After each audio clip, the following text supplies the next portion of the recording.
Oh, say, can you see by the dawn's early light what so proudly we hailed at the twilight's last gleaming, whose broad stripes and bright stars through the perilous fight o'er the ramparts we watched were so gallantly streaming, and the rocket's red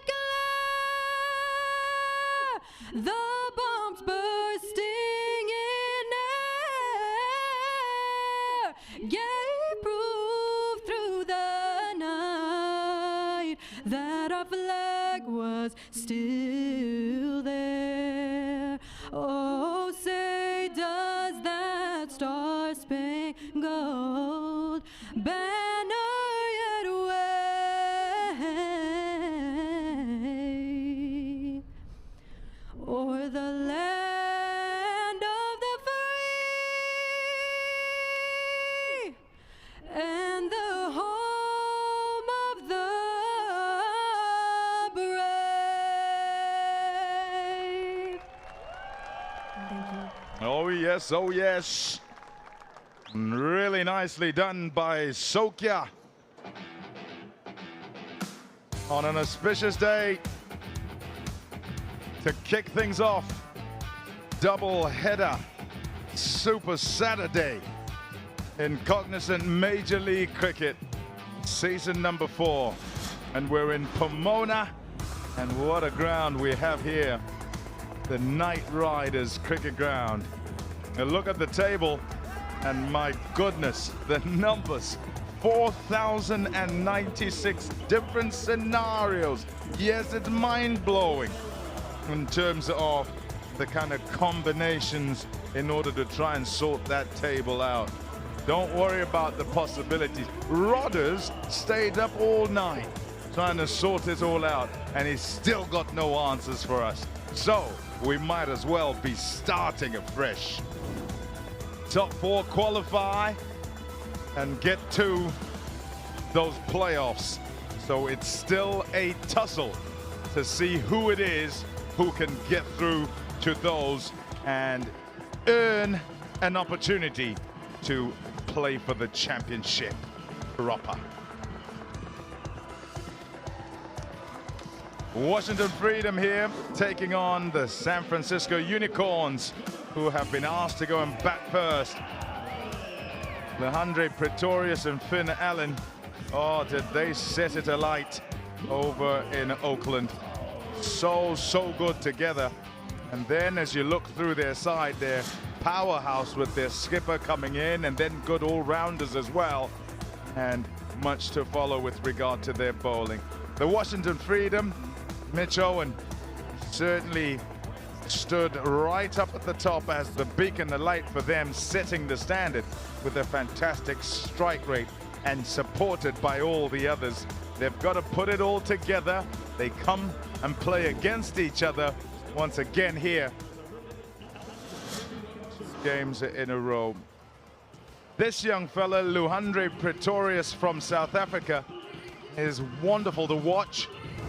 He's an incredible talent, and he has continued to churn out runs since his emergence, and it is scarcely believable that he is still only 20 years old. Finn Allen, yeah, you think back to magnificent performances in world tournaments. He's also set it alight and looking to do the same once again. Saurabh Netravalkar, as an American, it's apt that he should kick us off here on the board. Happy board, everybody. 2, 1, let's go!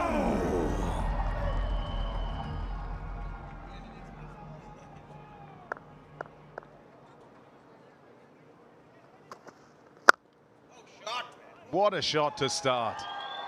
What a brilliant shot. Fireworks to begin the day.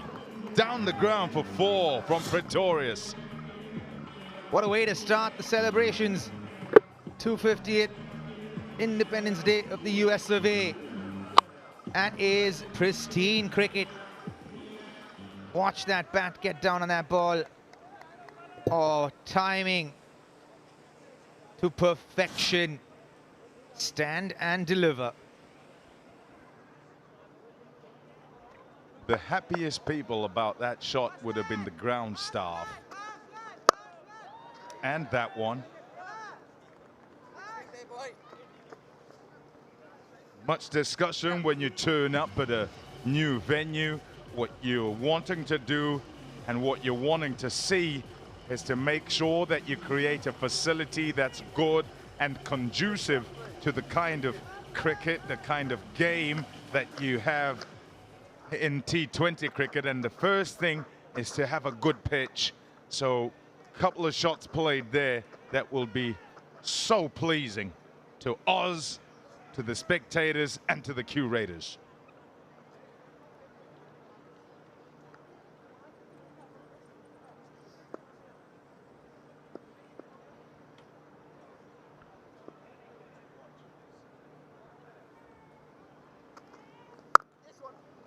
Yeah, for sure.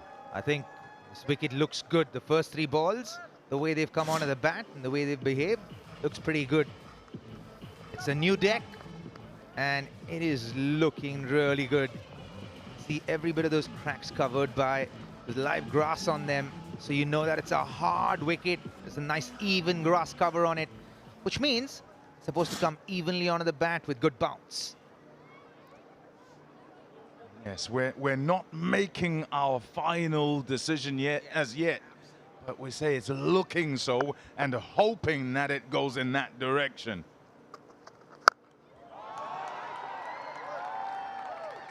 Closes the face on it and will come back for a second. Oh, hurry. Just took his time there to get back. And Dorcius has got a good arm. Yeah, stepped out. Didn't get all of it, but enough to get 2. Kind of took that throw for granted, I suppose. Ooh, just got in. Perhaps a preservation of energy, because it is a bit of a muggy day. Nice and hot. We prefer it this way, hot rather than cold. Certainly for us up here.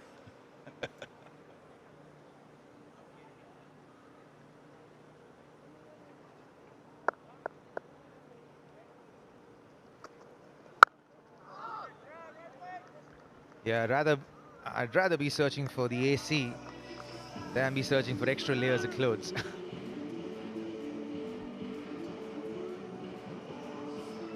Yeah, but this wicket looks good, doesn't it? Thomas, it's coming on nicely. All we saw in the previous one was there was a little bit of tennis ball-y kind of bounce, but this one looks really even so far. Hello, George. How you doing?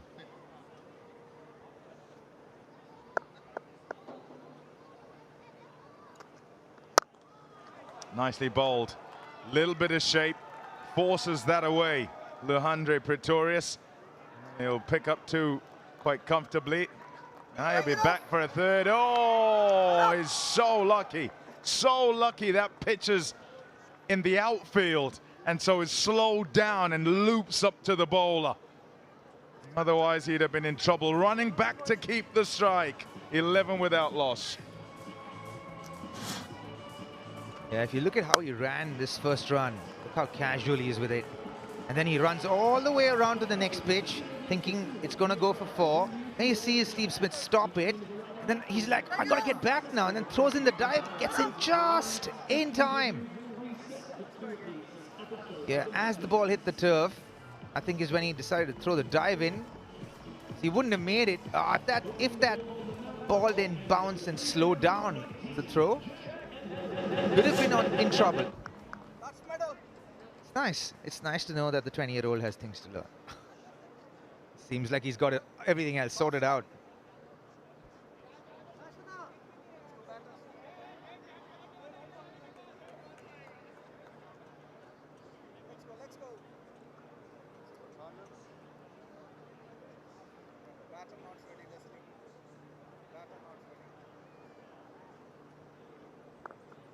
Edwards.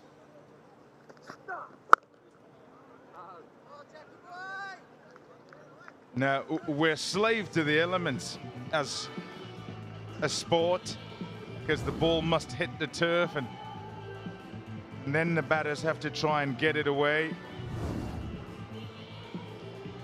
Jack Edwards trying to exploit as much as he can out of the surface. Good covering of grass. And he'll work with whatever response he perceives early on.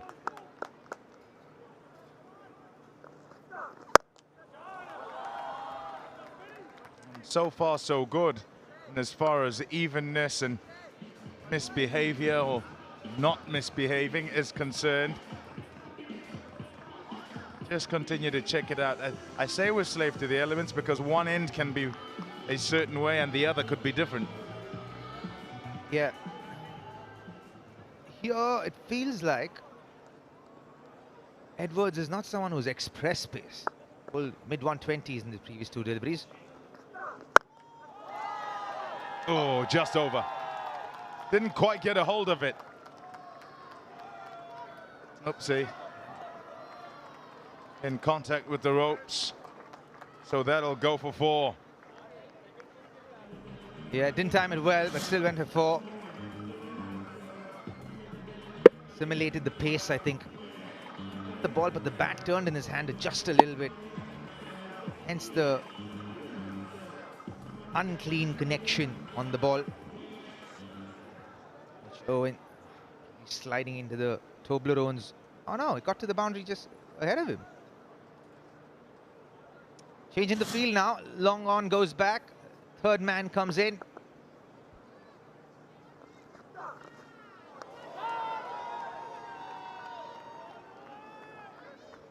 He is trying to muscle it today. Outside of that first ball, seems like he's trying to hit the ball a lot harder than just time the ball, because when he times the ball, he hits it so sweetly.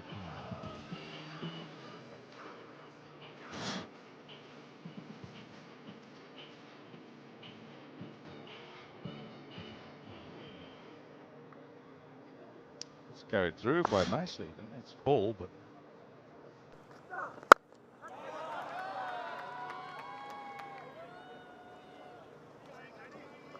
he played so well in his previous innings. It's just so good. Sight to behold in full flight. Sometimes, I guess, tell me this from experience that as a young batter, you sometimes try and carry on the previous innings. It's very normal. You want to carry on the momentum that you finished the game off with. And Mother Cricket very quickly teaches you that you got to earn it. You got to start again. You need to hit reset and restart again. And oftentimes when you're young, when you're kind of building a reputation, you want to keep that reputation going because it's quite intimidating if you're building one like Luandre.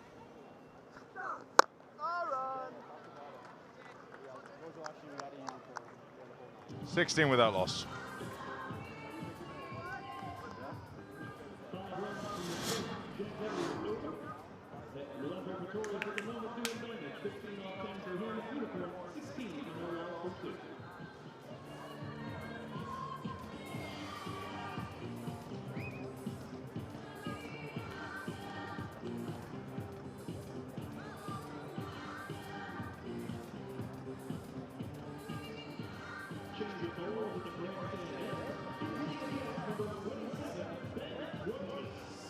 Yeah, this is the schedule for Pomona at the Knight Riders cricket ground. Yeah, we're nearly there. In terms of matches, we're halfway through. Get your tickets, one more day to go. Yesterday was absolutely fantastic. A good crowd in.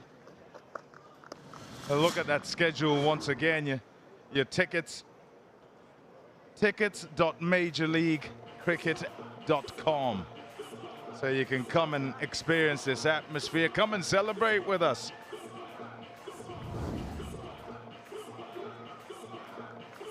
A nice way to celebrate July 4th.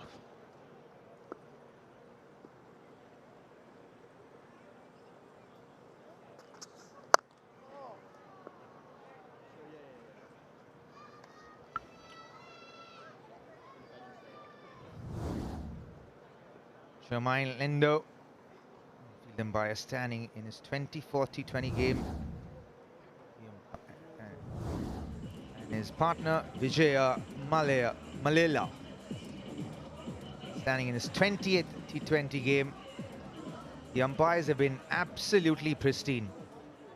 Been really, really good the way they've been calling everything so well. Off the edge. The third's up in the circle, one bounce, it'll go for 4. Expected that they would throw their bats early on within this power play. Yeah, it was outside the off stump, threw his bat at it. The intent was right, he was looking to hit over mid-off. Caught the outside edge, he'll take that.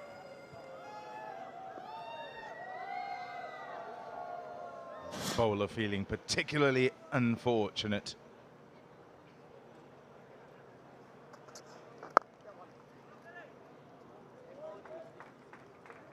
What's been evident in the games here is that those who batted early on and were fully committed to the shots that they went for were the more successful than the tentative ones and seemingly undecided.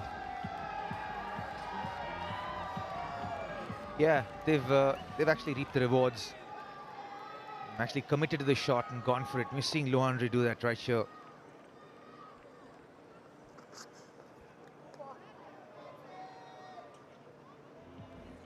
Interesting thing about Finn Allen here, Thomas. Last year when you saw him batting, get that 150 this game, you saw him sitting very low. He's come around this season. He's very upright. The VTEX leading run scorers. Mukamalla just entering that chat. Monroe right there. Seifert, Pretorius, and Owen. There's a fielder out there, he'll take the catch comfortably. Picked him out, heading against the wind. The plan has come together for the freedom, and it's a big wick at that because he's the form man, Leandre Pretorius. Yeah, the ball didn't come. Kind of held in the wicket just a little bit, and he still tried to time the ball. See his weight a lot more on the back foot. He's always looking to play the ball in the air. He knew as soon as he hit it, that was going to go down Edwards' throat. That's a Cognizant clutch catch, the first one of the day. Pretorius has to go. 16 for 12, 23 for 1.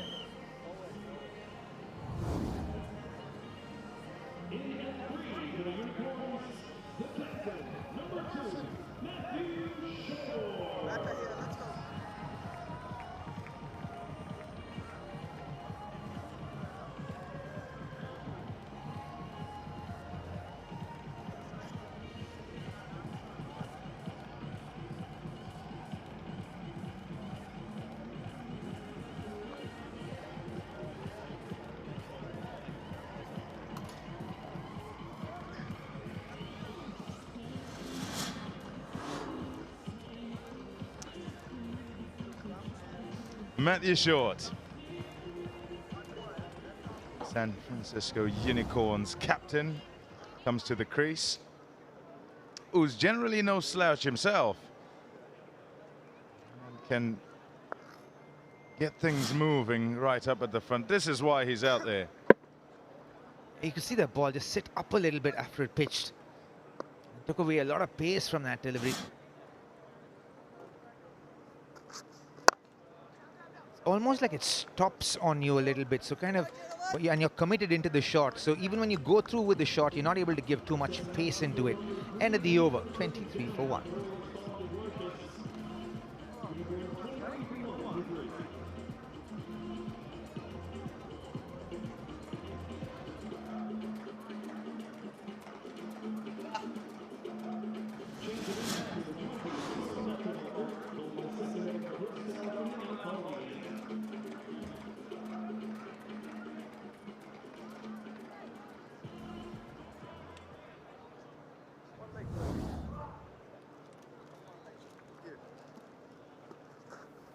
Today we celebrate 250 years of American freedom. And so I've decked out, but someone's making me look really bad over here. I've got George Washington from 1776, straight off the Delaware River. George has come to watch Major League Cricket. George, how are you today? Very well. It's a fantastic day to celebrate this great nation and this great game.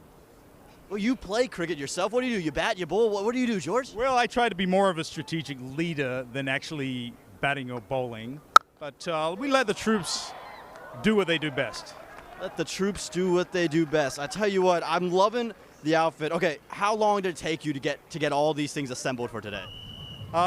The costume was to get dressed was maybe just 20 minutes. 20 minutes. Well, I love it. You got the jackets, you got the vest, the boots in the bottom as well. But next to him, you might have someone who's even betterly decked out. We got a unicorn onesie going on. Sean, San Francisco Unicorns, who's your favorite player?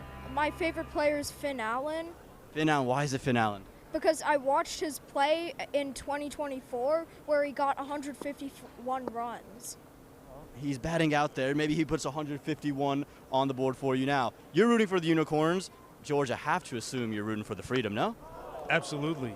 Absolutely. Rooting for the freedom. Guys, 250 years of American independence, and George Washington has said, I'm back to Major League Cricket. Doesn't get much better than that. No bigger celebrities coming to this event.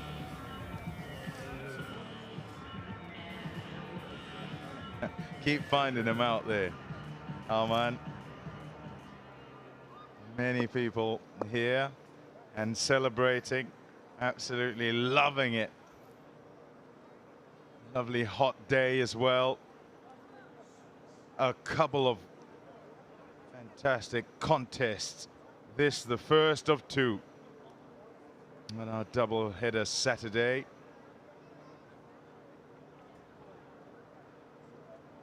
Good start from Pretorius.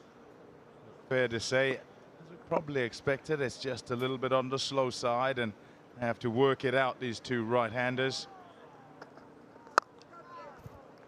That's off the edge, it'll be 1 run. Yeah, on asking him, Matt Short said, we can only go on what we saw on the other one and expect that it would be similar on this pitch. After a couple of overs, yeah, but it's all in that sort of vein. Shown though yesterday that you can get to 170, never mind getting there, you can chase it down. Despite the slowness, you just have to find the method.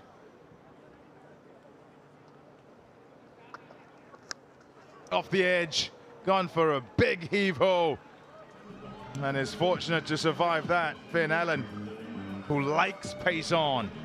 He certainly does. See how hard he swung at this ball. He is slightly late in the ball, which is why he's rushing through his shot, hence edging them. If he can get ready slightly early, maybe half a second earlier, give himself a chance to actually see the ball and hit it with control.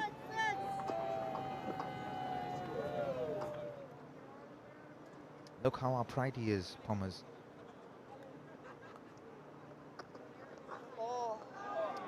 And in that setup, when he continues to stay upright, and then he comes low as the ball is leaving the bowler's hand, he's actually delaying himself to actually get in time to play the ball well. And that's why he's late on the ball. If he gets that initial movement and stays low at the same time, look at that, initial movement, and then he goes low as the ball's coming out of the hand. He loses precious time while doing that. The ball's moving around like that, you find yourself behind the 8 ball there.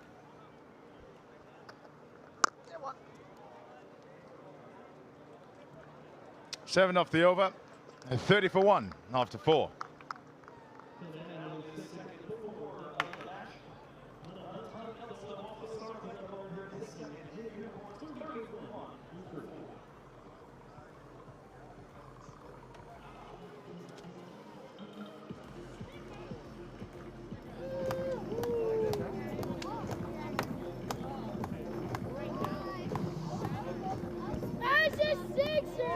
That's you over there. That's you on the TV.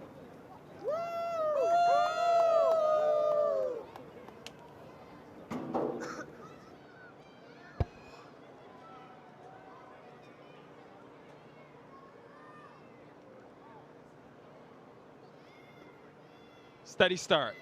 30 for 1. 2 overs left in the Lexus power play. Ben Dorshus, very familiar with Finn Allen, both from down under. What a game this was. To really make things interesting on that points table. A 6-wicket win. At one stage you thought the Knight Riders were in real trouble.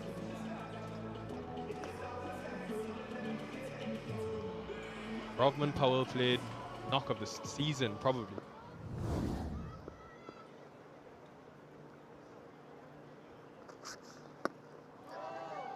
And that result yesterday, it sets the next 2 days up, folks. 4 games in a couple of days. Robin Uthappa alongside Robbie. The ball striking in this game, describe it. Just absolutely divine. As in, he was seeing the ball like no other the last couple of days. If it was in the zone, he sent him packing. And he's the kind of batter that if he's hitting the ball well, there's very few things that bowlers can do to stop the man.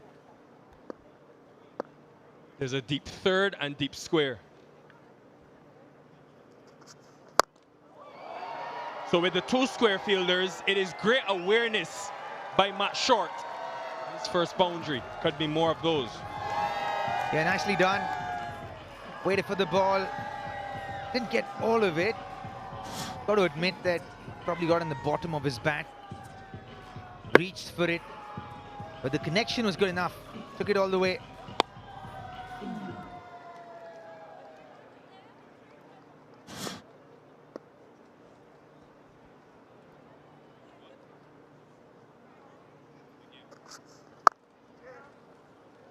That length there has been the successful one. It's the first 6 of the innings against a team that has been going at 11 runs and over in the power play, by far the best this season.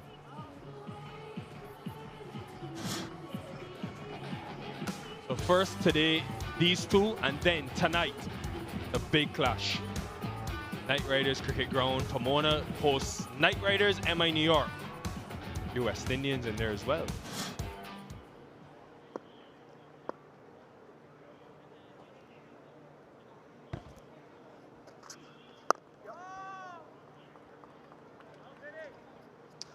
Folks, we're witnessing something special this season. It's only the 3rd instance in T20 history that every team in the league is tied on 2 or more wins.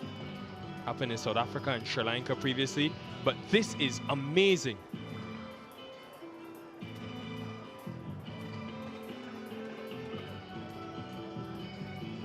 What a Lexus points table this is. Freedom literally can go from 6th to 1st with a win.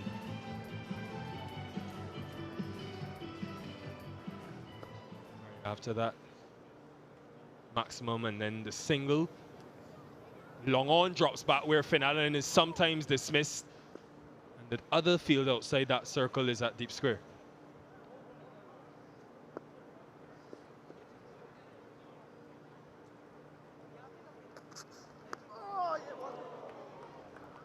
"41 for 1.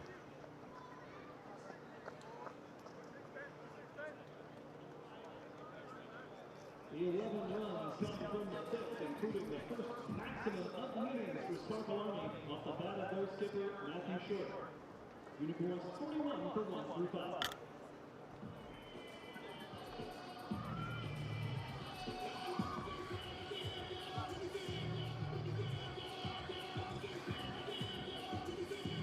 Representing the track for Cognizant, 318, Jack Edwards at the mound ball again. We're at the Cognizant MLC, a beautiful day out here in LA. It's mighty hot out there. We saw some sights of George Washington. The crowd is coming in pretty nice. Good scores on the board so far. A good competitive game that we have ahead of us. And Edwards with the ball in hand.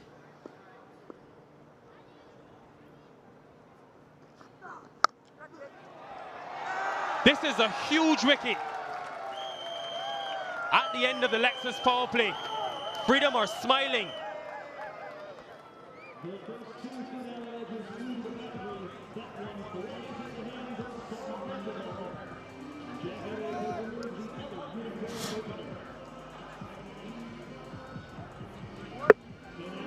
Little little bit of a back of length. Tried to get that through the point region, but found it straight through the hands of Sarab Naturevalker. That's going to be the second.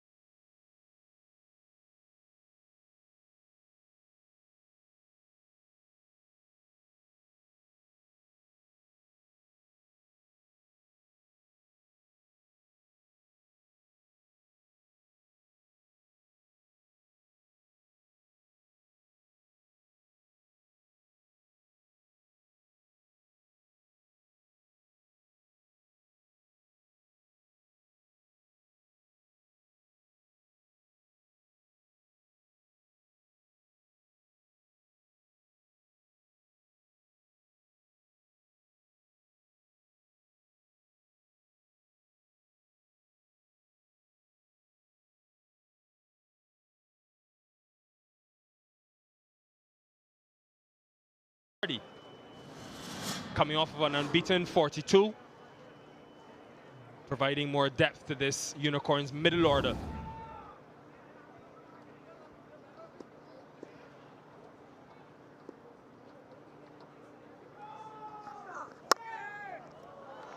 That is some elegant way to get off the mark. Effortless.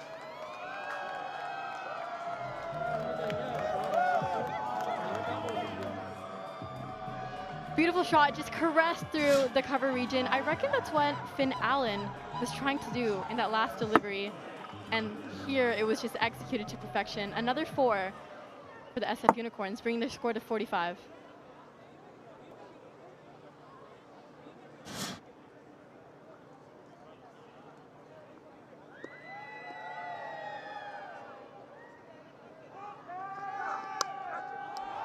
Edge found again.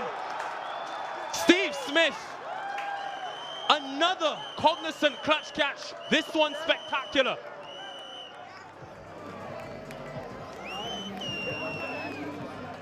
Edwards, an absolute magician with the ball here. Wicket 4, and there's this wicket again. The 3 balls that he's bowled in this over have all been the same line, just varying that length just a little bit. And out of 3 deliveries, there's that second wicket there. Took something special. Aaron Hardy gone for 4, 45 for 3.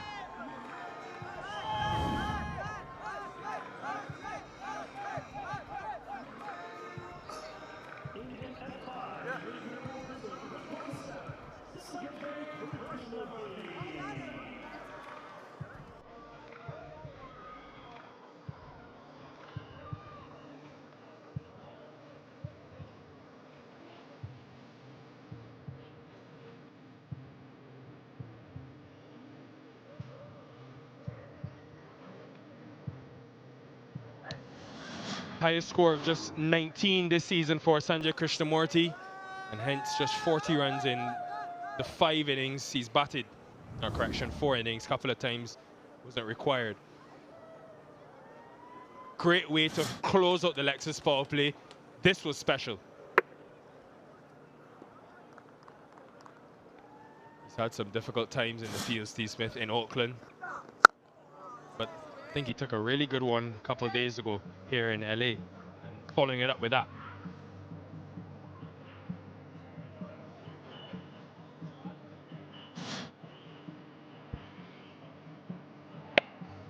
Yeah, another view of that absolute blinder.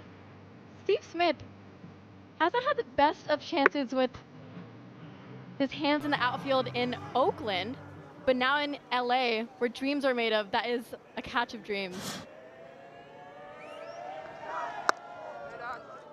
And coming into today, folks, they had the worst catching percentage of any team in the tournament, the Freedom. Smith himself had dropped 3 catches. Going back to that last game when they played this lot, he dropped Aaron Hardy as well. So definitely today they've rectified.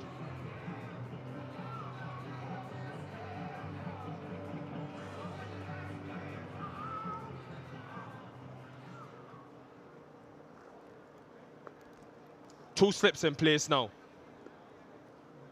with the deep third.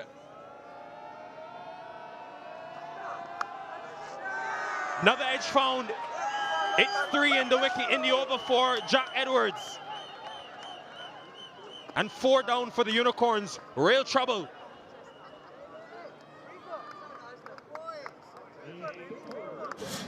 Absolutely not what Captain Matthew Short would want to see watching from the other end. Had those 2 slips in place, went straight to the keeper. And that's a 3rd wicket from the hands of Edwards. Sanjay Krishnamurthy out for a duck. Unicorns 45 for 4.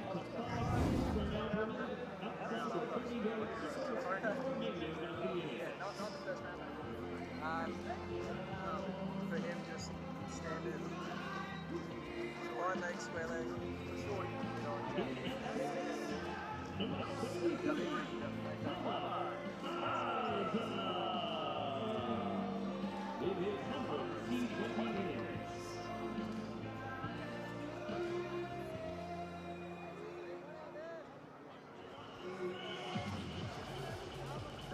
Ahmad Azam in a lot earlier than he would have anticipated. Rebuild is on for the Unicorns.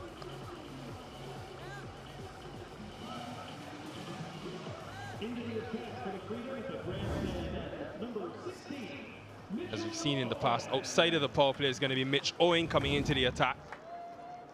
14 wickets last season, 3 this season.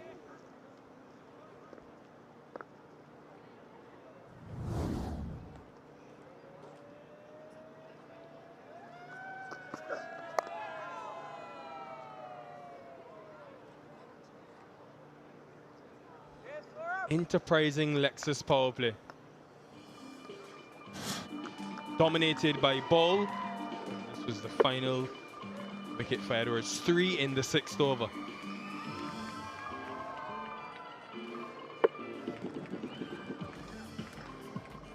Such an anticipating length there, but I think the way that the ball is coming off of this wicket here, just that 2-face bounce, leading the batters out to play through the cover region, and instead ending up in the hands of the slip fielders and the keeper behind.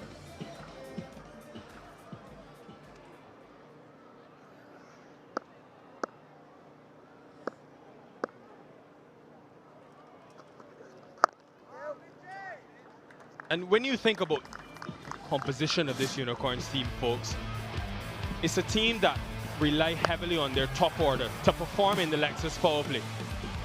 65% of the runs this season have come from the top 3. You expect that naturally in a T20 team, but for them more than others, they need that top 3 to come good. They've lost twice previously, the Unicorns, coming into today.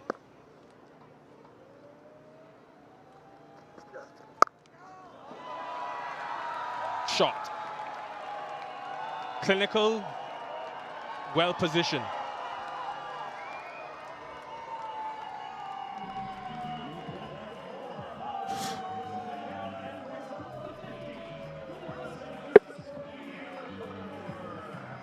Yeah, beautiful shot.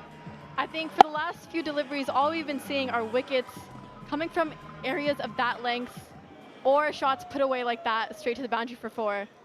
So it's a little bit of a game of cat and mouse here between the Unicorns and the Freedom.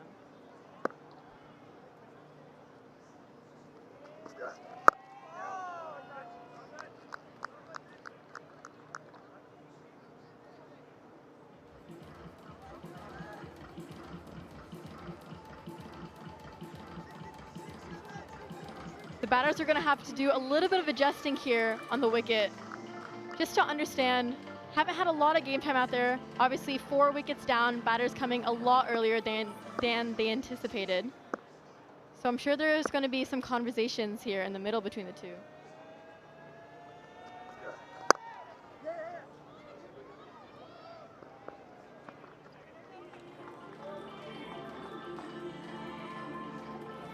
It's the first time this season they've not broken 50 in the Lexus power play.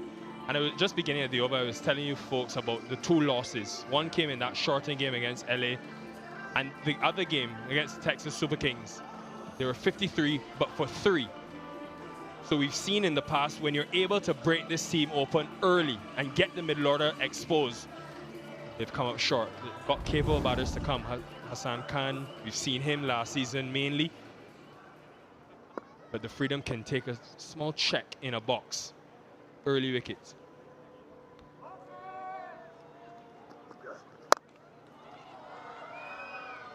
Nice follow-up from Mitch Owen. Just the one to end, 52 for 4.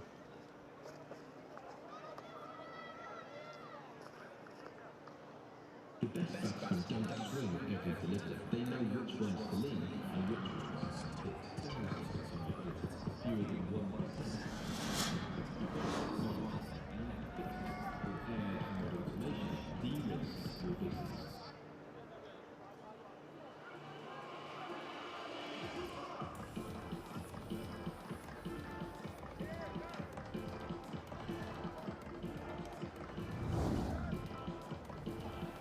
Like the song said, America, brilliant. I love the merchandise and the outfits we've got all throughout Cognizant MLC. We've talked to George Washington, but these guys might be better dressed than George was. I tell you what, hat up here, we've got a hat, we've got the shirt, America the Beautiful. I mean, everyone's got something, but these guys have a special connection to the Washington Freedom in particular. James Hopes, the assistant coach, this is his extended family, and they're watching cricket in Southern California for the very first time.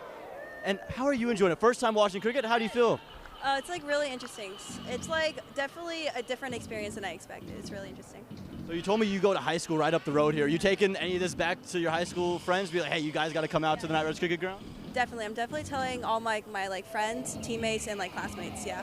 There we go. We might get it into the school too. We got to get that to be a sport there as well. But as we keep making our way around, right? We got the flags, you got the hats. What do you got on your shirt, buddy?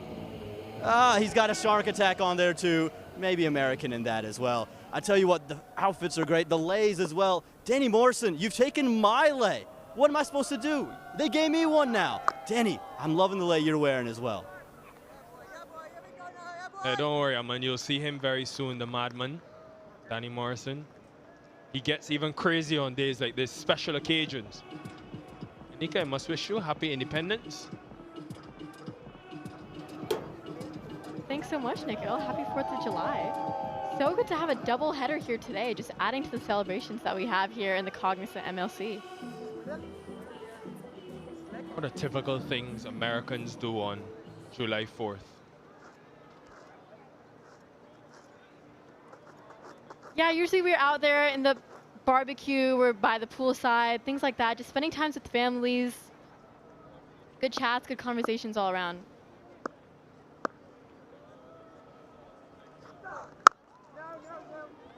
We've spoken a lot about taller bowlers having success here at the Night Riders cricket ground.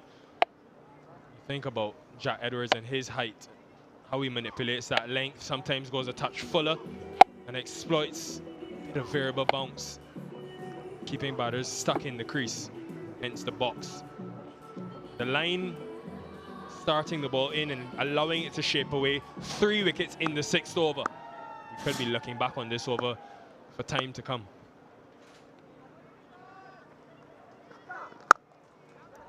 I think what that analysis was showing us, folks, was that no batter tried to push him off of that length.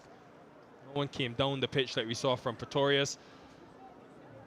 Hence, he was allowed to just sit 6 to 8 meters. Yeah, excellent spell. And let's not forget, the Freedom have made a couple of bold calls going back to their last game against the LA Knight Riders, leaving out internationals Lockie Ferguson and Marco Janssen. It's worked so far.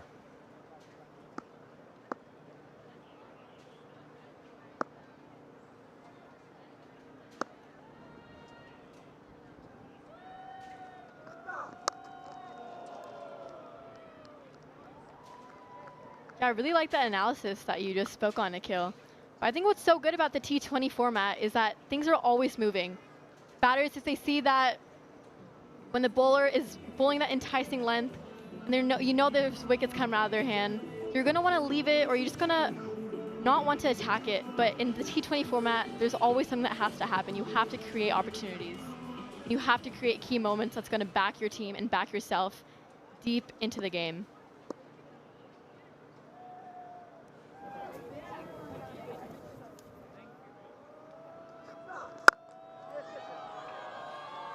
$55 for 4.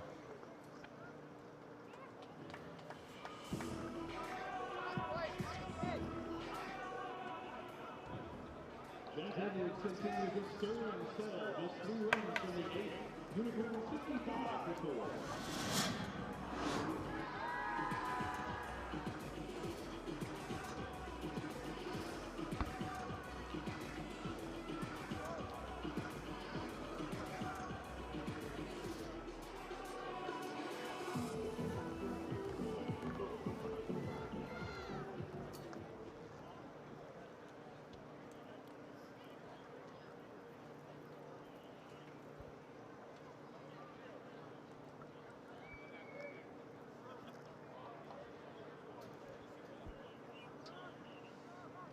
Unicorns, well, they've been rattled at the top in terms of Pretorius and Allen. Got little starts, and they're going to have to bounce back here because they're 4 down early.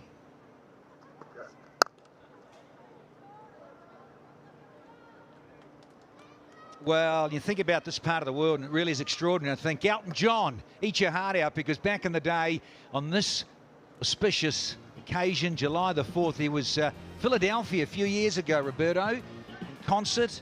Had the good fortune of seeing Elton John, well, last century, in fact. Some of us are old enough to remember, and it was hot to trot that day too. Quite warm here this afternoon, mate. Very warm here. And you're bringing in the heat tonight. Ah, hoorah!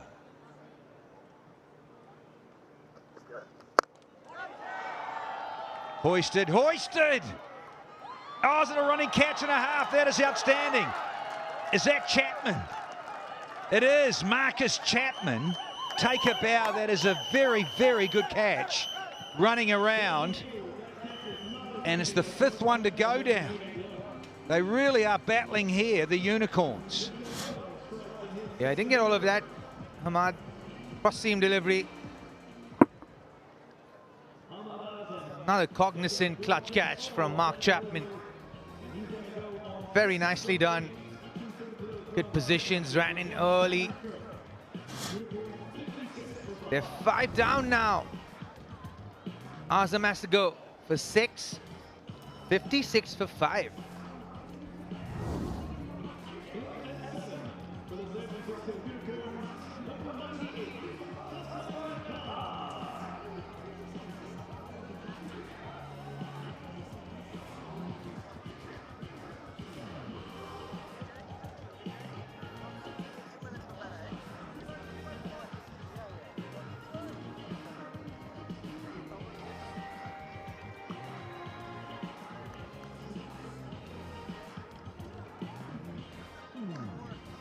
Things are going to plan here for the Washington Freedom, because Steve Smith, you've just tuned in, he won the toss, had no hesitation saying we'll field first.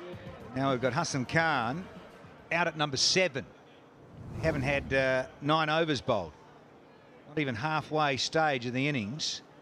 And it tells a big story. 4 wickets have fallen for just 15 runs. Pitch to me looks okay. It's the fresh one. We've moved across. We've had the first 3 days there, Wednesday, Thursday, Friday. Here's Super Saturday, and here's Mitch Owen with ball. Lovely searching full length. Certainly isn't the kind of wicket where you're supposed to be 56 for 5. It's one of the things you see in T20 cricket today. I think the lack of intent to commit, but what a fantastic catch that was. Mitch Owen just hitting the deck. Back of a length with his height. Well, sitting up a little bit. Even though it was going with the wind, couldn't go all the way. Oh, there, the pressure mounting. And so you think of Matt Short, the other end, the captain of the Unicorns, a lot on his plate. He must be, has to be there up until about overs 18, 19 if he can for the Unicorns. Because it's a sorry-looking scorecard. Yeah, he's no choice but to do this now. Just has to hold one end up, almost play a runner ball, getting an odd boundary here and there, and look to score in the last 3 overs. It's essentially what you could do from this situation if you want to get to a good score. Smith with a bit of work to do. Cruise for 2 more. Here's one of those things, isn't it? As in, sometimes on fresher tracks, on newer tracks, the ability to just kind of grit your teeth for a little bit and say, okay, I'm going to take a little bit of time. It's a fresh wicket. I'm going to try and get used to the pace of this wicket, try and see and assess what kind of shots I can play on this wicket. Don't think batters take that time to kind of make that assessment anymore, which leads to scores such as these, I feel, sometimes. Bowled. It's a lovely length that from Mitch Owen. So we've had 9 and the Unicorns are 58 for 5.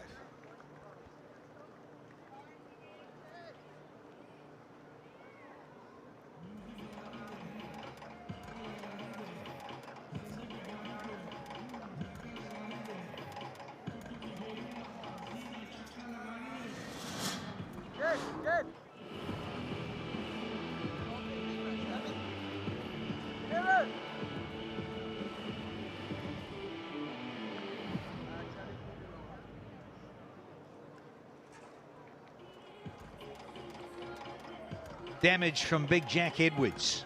6'6" of him. 3 for 12. Dorcius 1 for 60, and now Mitch Owen at the at 1 for 10. The Aussie connection doing the trick here for the Washington Freedom. Speaking of Aussies, Nikhil Chowdhury plays for the Hobart Hurricanes in the Big Bash down under. He now has an opportunity with his little spinners and bag of tricks. Nice little start, little full one just to get the loosener out the way from Chowdhury, and up against Matt Short, who'll know a lot about Chowdhury and faced him a bit in the Big Bash. Hard work here for those in orange and blue. Good bounce that, Nicky.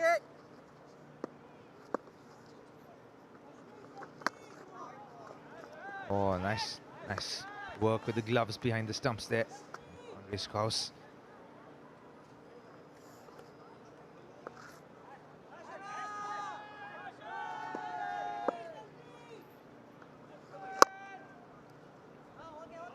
Yeah, nicely done.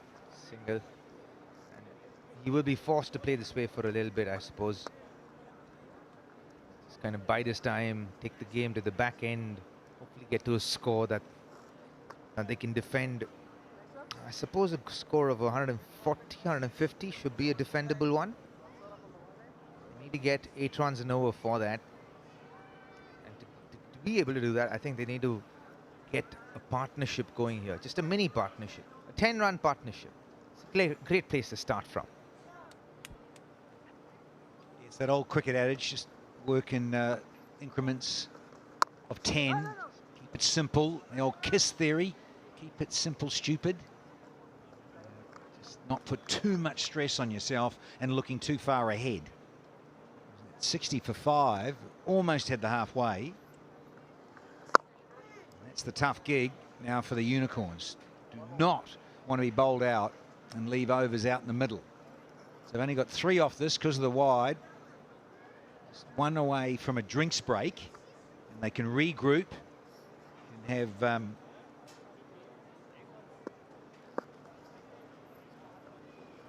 Cameron White come out, the coach, the Unicorns, have a chat.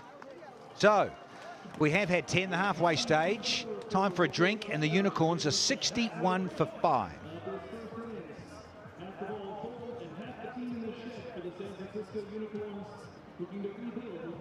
Glenn Maxwell, big show from Australia, 12th man again. He's a little bit out of sorts, as Big G Maxwell.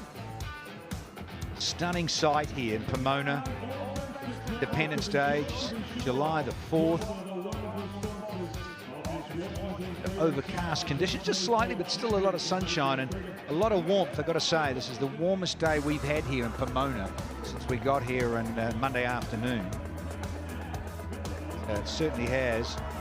It's got a bit more in terms of the mercury. So there starts there, Pretorius and Allen in double figures. Hardy and Krishnamurti, Hamad couldn't get going, but Short has got the double figures. A run of all 16, and we're going to catch up sideline with Aman Patel. so much is said about the players during these drinks breaks, but the umpires, they're working just as hard as anybody. They need a drink. Jermaine Lindo, great to see you. Hottest day in Pomona. How are you feeling out here, my man? It's just great to be here, man. As a USA umpire, both of us here, it's great to get an opportunity to come in LA and in California.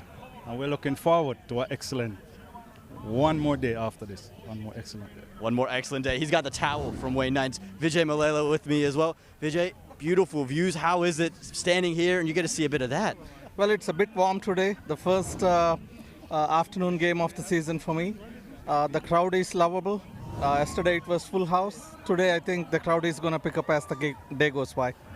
Oh, Vijay, there you go. These guys are so busy. They got the balls in their pockets and they're ready to get back under action. The umpires, they got their drink. They're ready to get back on there. We got to rush off, guys. Back to you guys. Thank you, Aman, and get off the park, son. Getting a lot of trouble out there. Great stuff as ever, Aman Patel. Yeah, very humid today. Bowlers have enjoyed themselves on a fresh new surface here in Pomona. As I mentioned earlier, Wednesday, Thursday, Friday, over on the wider pitch.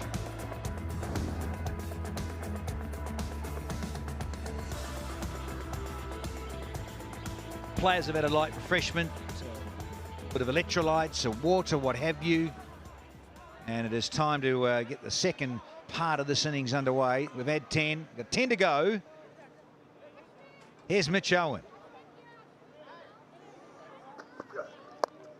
He's into the pitch and Hassan's into his work. Oh, good save. Come back for an easy brace. Yeah, nicely done from Hassan. Good way to start the second half of the first innings. Good stop, that from Bina. Sliding.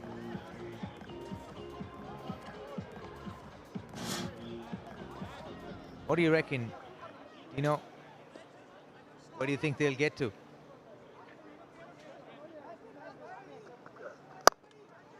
Aerial. Just a little skimmer.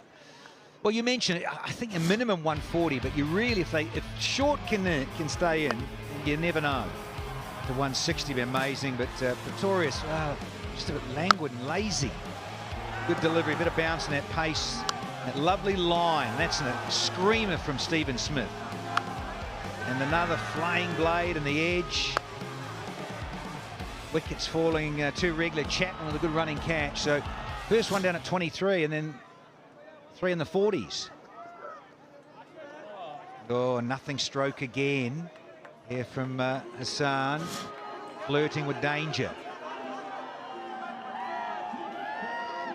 This is where the freedom seamers bowled today afternoon at 6 meter length, 6 to 8 meter length, on and around off stump. Just asking the right questions at all times, being very disciplined with their bowling. 64% that 6 to 8 meter length. Top stuff.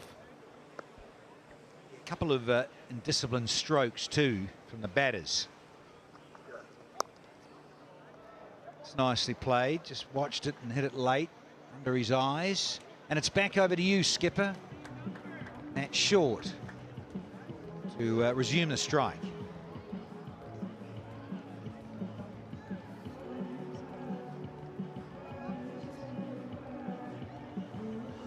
A crowd just slowly building and thinking about our second match. Matchbox 20 is going to be the LA Knight Riders up against MI New York with all those big guns.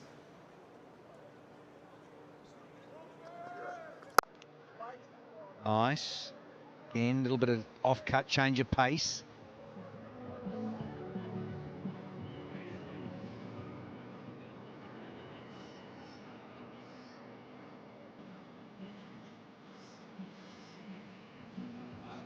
One to go on the 11th here. Another miserly over, but as mentioned, fans hopping through the turnstiles, comfortable seat. Bring your hat and sunglasses for sure, and a bit of sunscreen.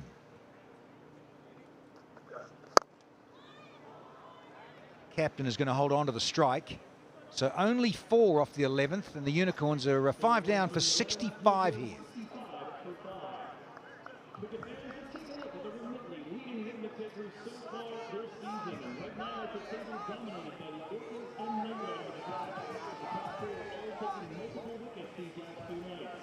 Unicorns and Freedom leaders are Matt Short and Ian Holland respectively. They've got 7 apiece. And some work to do if they want to join the business company in 2026. Cognizant is your lead picker. So let's go around.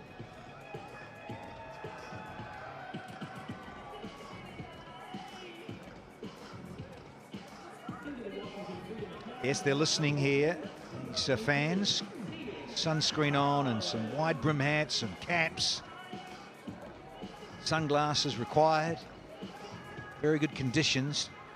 Sitting and chilling in the stands. I don't know if chilling is the right word. Chilling with the cold drinks, hopefully. Hopefully. Ian Holland had a pretty good game last month. Took some real good catches. Listen, Robin Hooton, you've travelled the world. You're a citizen of the globe. It's a little bit of a saying too. You must do. I'm just chilling, just hanging out, you know, just mellow. Yeah. Just chilling in the stands. Yeah, you can be chilling in the stands, but not in this weather, though. Well, if you're in those marquee ones, probably a bit easier. Yeah, probably be easier in the marquee ones, the hospitality ones. 100%. Don't get down there. Missed out is Hassan Khan.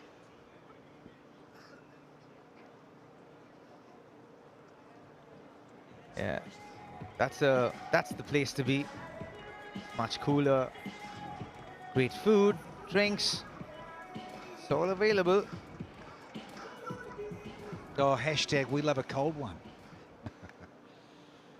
Just to calm things down in the heat.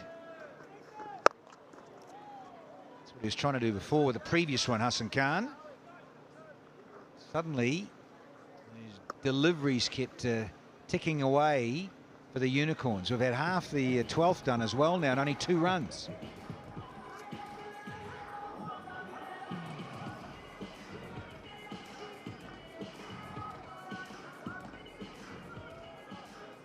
It's going to be a tall order for Matt Short.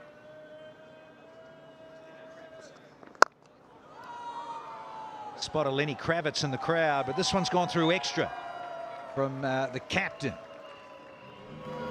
Yeah, if there's anyone who could fill that tall order, it is Matt Short. Clinical boundary, this one.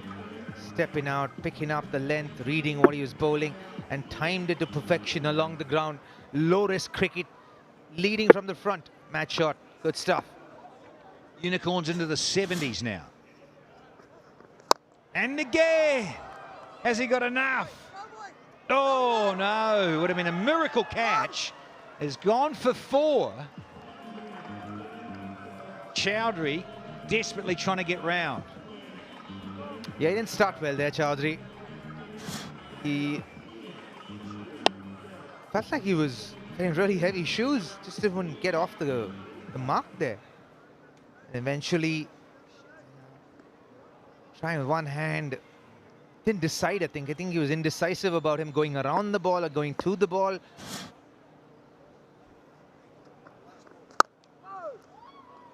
Yeah, Holland finishes off with a dot, 75 for 5.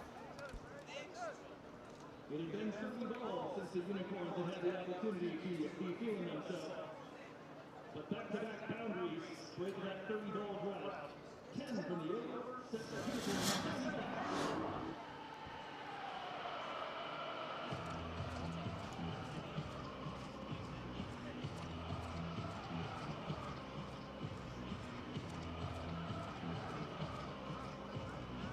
Returning to the attack at grandstand and number 27, Ben Warships. Pretty turgid going altogether for the Unicorns, but crucially their captain is still there. He's playing a responsible innings and cashed in just on a tiny bit of fortune here. Just thought for a moment that Chowdhury might have been able to get there or at least prevent the boundary, but it just kept going away from him. Dorhush back into the attack. Whipped away for what will just be a single. As Pinar does the fielding, Liam Plunkett's joining me in the commentary box. Liam, very good afternoon. It's a hot day, it's a muggy day. It feels very humid, very close. Palm trees, feels like the Caribbean, Lenny, a little bit, very sticky. I'm sat right next to the AC, so I feel very lucky compared to the guys out there. But yeah, it is tough going. It is a wicket that I would kind of like to roll up and put in my pocket, Lenny. Lovely to bowl on, keep smashing your length, and it is tricky, but the captain's there, and hopefully he can put a score on the board for the Unicorns.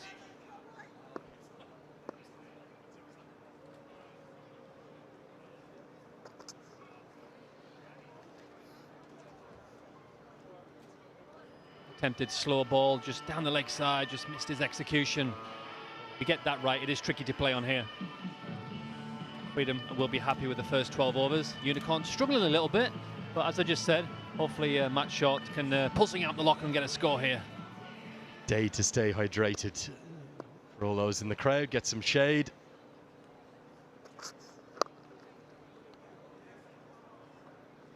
It's 2 creams, ice cream, sun cream. That's what they need out there, them kids. Well, any chance we can get a bit of ice cream delivered up to us, I wouldn't mind that up here. We don't have ice cream right now, but we do have is these MVPs. And certainly we're going to see Trent Bolt in action tonight.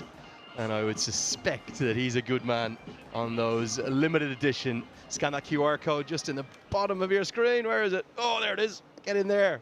In you go. And you can get that limited edition card right now.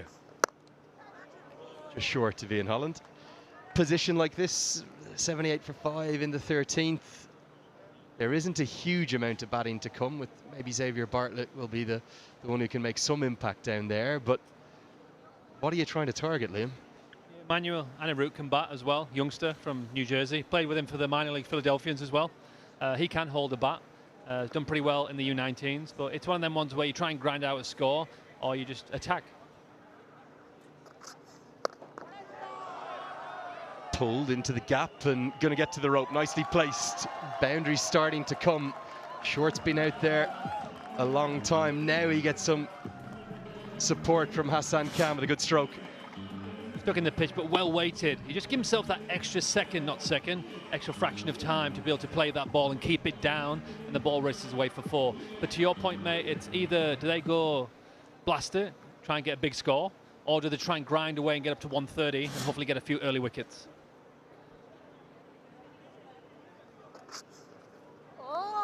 Which of the two approaches would you prefer from this position right here? I think to your point, with what's to come, I maybe take my time for the next 4 or 5 overs, and they're going to pick up the boundaries. Maybe they can get up to maybe 110 with 4 to go. It'd be nice, and then they can squeeze out another 30, which gives them a decent score. Just wonder, do you even hold to 3 to go? Do you actually just bat till 17? It might not sound particularly modern or T20 style, but I think you've got to adjust firstly to the conditions and then secondly to the match situation. And Short's been put in a spot of bother by his teammates. He's now finally got a willing ally in Hassan Khan. End of the 13th. Unicorns just rebuilding now. 83 for 5. I think as well, Hassan is a very good player. He's not scored too many in this competition, so he's due a score. Hopefully he can grind it out here with Short, put a partnership on, eases the pressure, because for the new batsman coming in, Lenny, it's not easy. So it's not to think they're going to get back, come in the back end, it's going to be easy to strike the ball. It's very difficult for the new batsman. The people who are in the middle right now are going to find it most easier, especially when they're on 13 and 26. They're in now.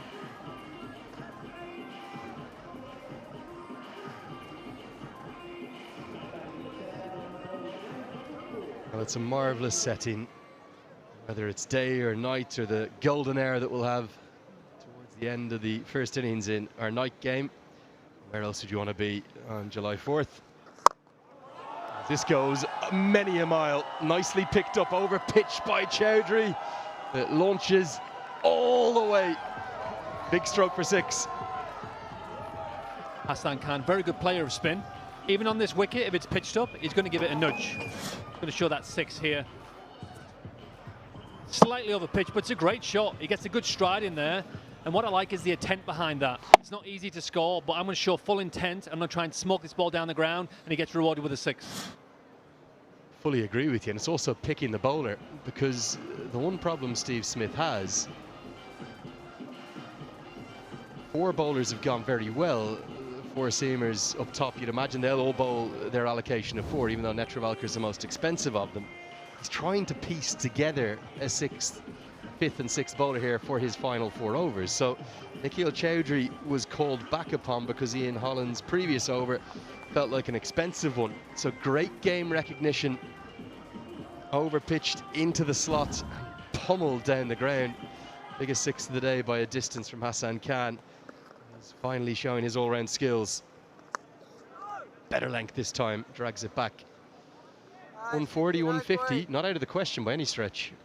That's a good return by Chowdhury. That's a great ball. It did bounce, as Hassan Khan is shown on screen. It was a little bit bounced, nearly took the edge, but yeah, 130, 140, good score. I think what the surface has done for me, brand new facility, these pitches 9.5, 10 weeks old. We've got miracle workers here in the house who've made this cricket possible, and I've actually been really encouraged to hear so many of the players get up and around. Damien Hoff, the head groundsman, and all his team. But I think what the surfaces have done on the whole, they've rewarded good bowling. Anything too short has tended to go to the rope. We saw Rodman Powell dominate short pitch bowling last night. Anything too full has been punished, like we saw from Nikhil Chowdhury.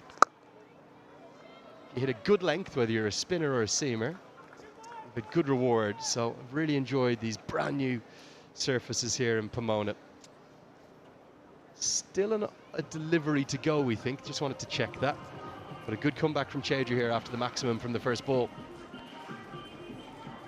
Yeah, the guys yesterday showed you can bat on it. McNamara, and also we had Rodman Powell, 2 great innings, played differently, grinding it out, and then one's an absolute powerhouse. 2 ways to play on it, and that was shown this wicket could do that. Todd Heinrich there alongside Damien Hoff, the head groundsman. Ben Emery's come across from Essex, so much experience here. I'd say it takes a village. It's really been the case here in Pomona. Really good finish from Chowdhury. Gets out of that over with only 7 coming off at 14 bolt, 90 for 5. I think that, Lenny, this is what the situation is for me. If you hit a boundary, you have to find the singles and twos in between. If you're going to sit for the ball that's over pitch, then you're going to get stuck like that. Can you hit the 6? Can you get a sweep shot, a reverse sweep? Can you get off strike? That 6 then goes to 10. The pressure eases off. So that's what I'm thinking you should be looking to do. They're a very experienced match short, so it can't be easy, but 1s and 2s will help that score get nudged up.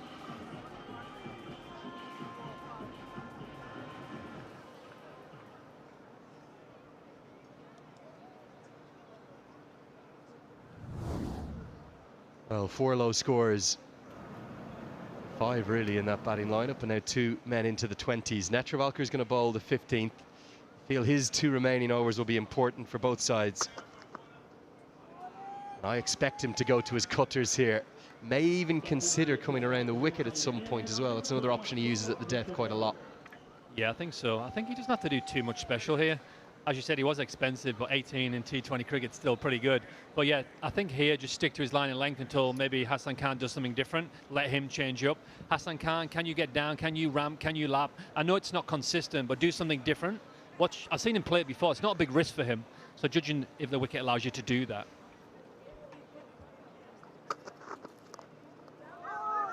Yes, no, the call. Direct hit would have been interesting from Malantha.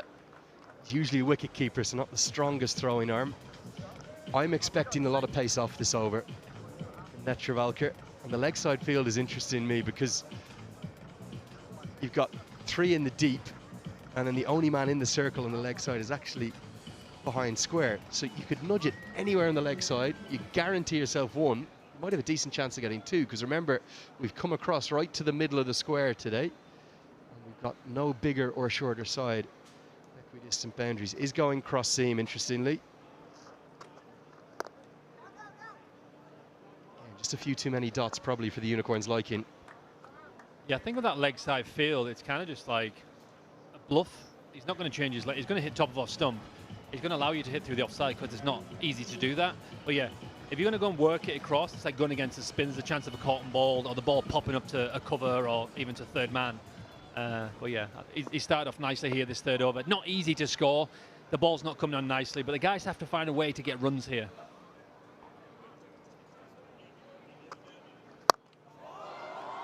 Picked up into the leg side, hitting with the wind. doesn't quite get the connection he would like. Khan wants the second. Went with a relay throw. Just wondered, could Short or Khan charge at Netravalka here? Because you'll be hitting with the wind up towards the racetrack end, the racecourse end, grandstand end of the ground. Keeper's back, get down at him. Yeah, make the keeper come up. He actually got really good contact there, but with that sandy outfield, he just stopped it. Bit of a relay. I'm not sure it was one it wasn't needed, but then again, 2 runs, good shot. Next ball incoming.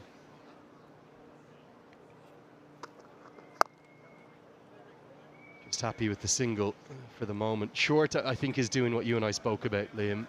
He's going to take this as deep as possible, and he might say, right, at the 17 over marker, 18 deliveries left, I'm going to try and show my power and launch. Yeah, exactly. As you said, 3 to go. They're going to nudge this up for maybe another 2 overs, get to 150 and 120, and then you've got 20, 30 runs to get in that last 3. You've got a few batters left who might chance their arm and come away with more boundaries, you know, get you up to 150.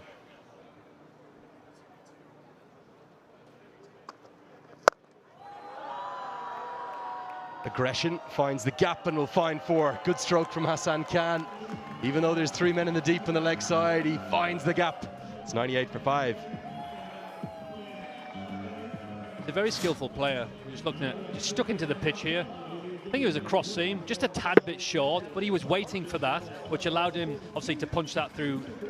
Oh, not Cal corner, he was a beat straight mid on, and it's 4 runs. It's a good shot. A couple of boundaries back to back, and them overs for Hassan Khan. He's looking good here, Lenny. Looking good.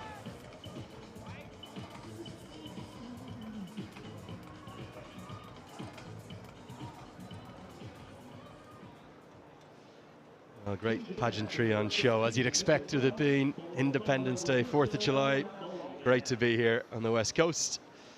Now, one factor is going to be the wind. It's a breeze that everyone needs, the fans and the players alike, given the stifling heat. But I just wonder, has there been a slight misstep from the Freedom?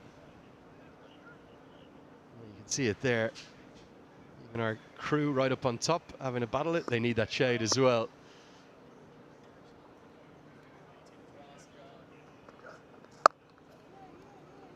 So the critical overs will be the 2 that remain from the grandstand end of the ground. That's where Netravalka just bowled his from. They're the 2 to attack, because you'll be hitting with the wind.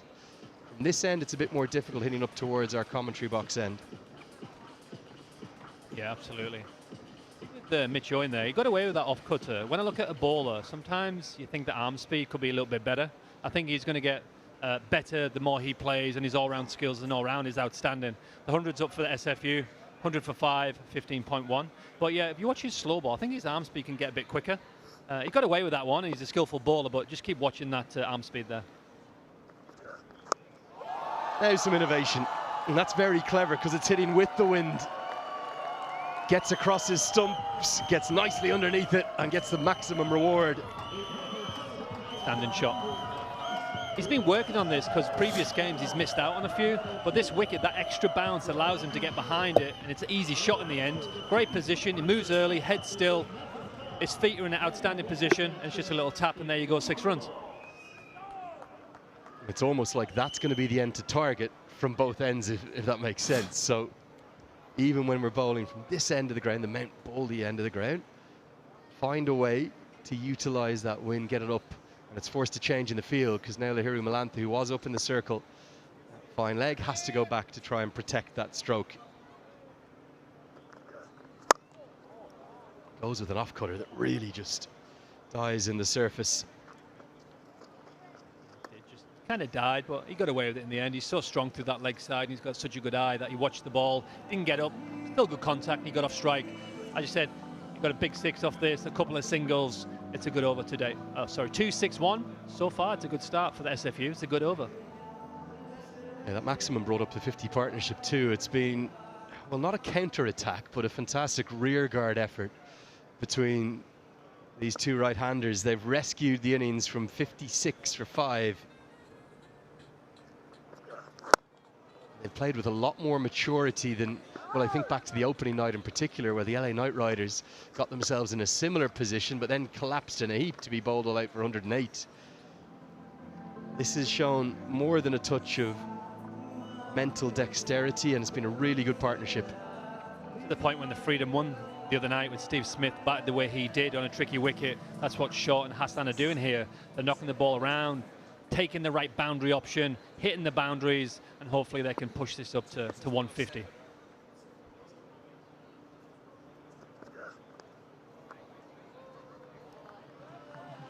Just inside the guideline.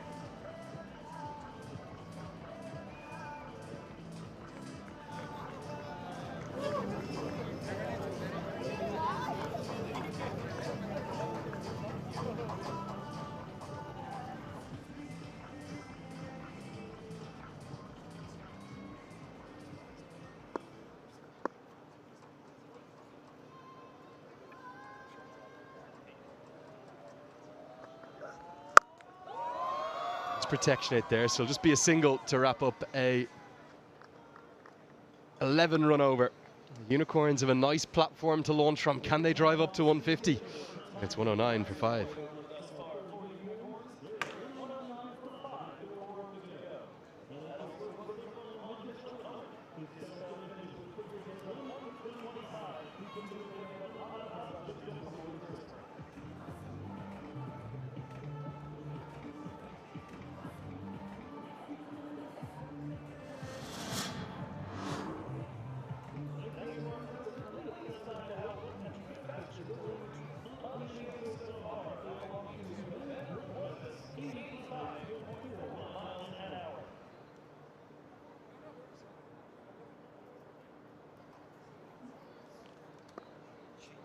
.109 for 5 is where they've got to, the Unicorns. Looking to finish off, so they'll play big shots. That's gone straight up in the air. And it's accepted by Mitch Owen. A timely strike, because they're trying to press the button here and finish with a flourish. They've lost their skipper. Yeah, I was just wondering when he was going to think about going and flicking the switch. Matthew Short, he said it was time, he can do it. Got to 39. And not quite fine enough, because that is a key wicket, a key moment in this contest. Short goes for 39 from 34, and the Unicorns are 109 for 6 here.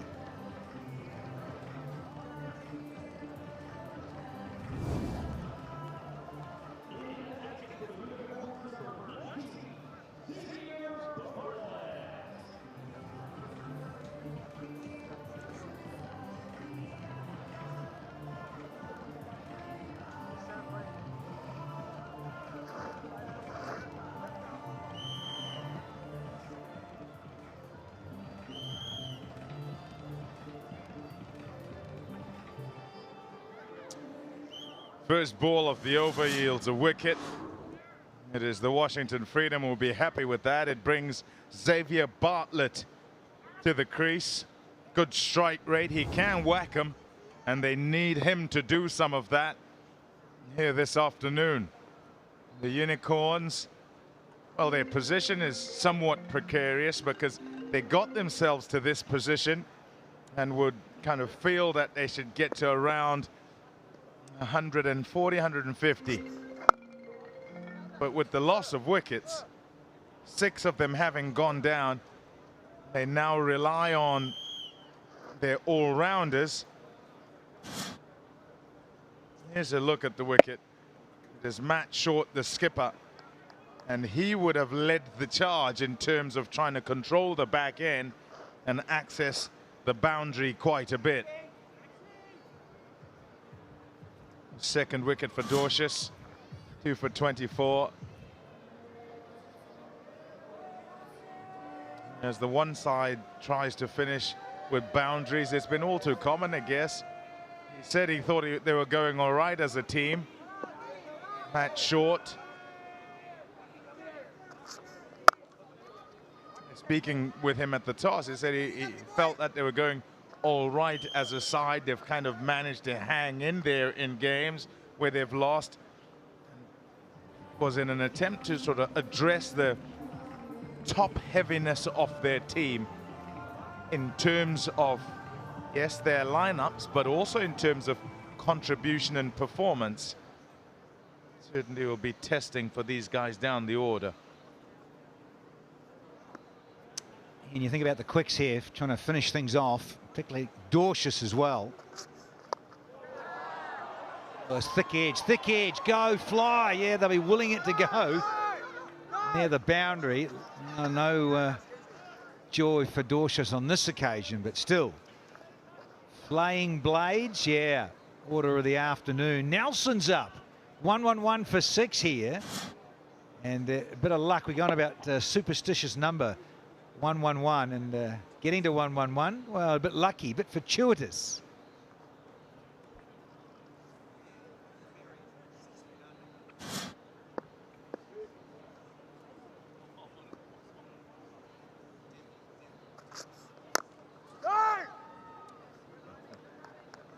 Nelson still on.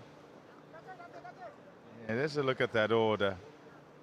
And the point essentially is that you don't have much batting to come. It makes this partnership crucial. 2 runs off the over. The dismissal of Matt Short right at the start of it. Nicely played that. Think 2. Can't get back. Just the 3 off. We're off Nelson though. 112 for 6.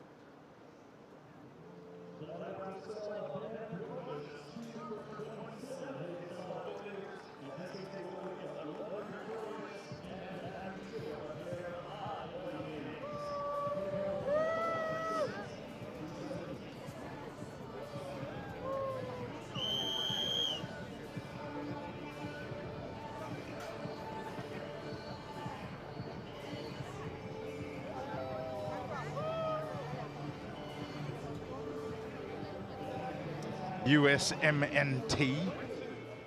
There's the shirt right there. Yeah, all going on at the moment. 4th of July. So celebrations are all round.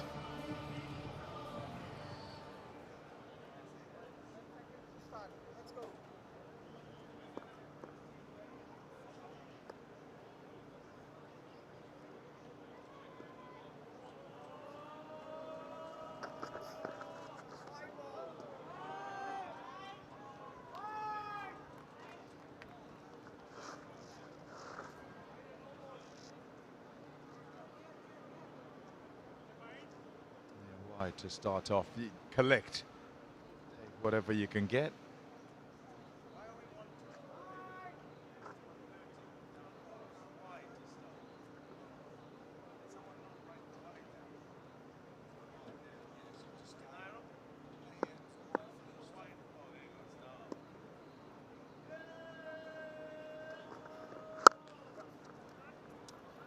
Yeah, double header, 4th of July. Cognizant Major League Cricket, Season 4. Have I got a stat for you, Daniel? Oh, Rodders has been working hard again. Bowlers at a 1.9 meters or taller.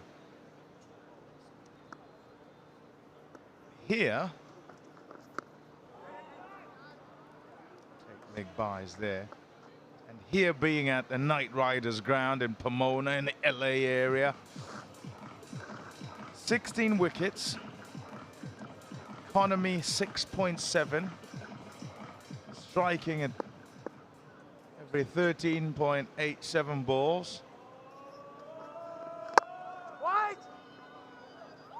A really good average. Over in Oakland and Dallas. 32 wickets. Gone at 9 and over.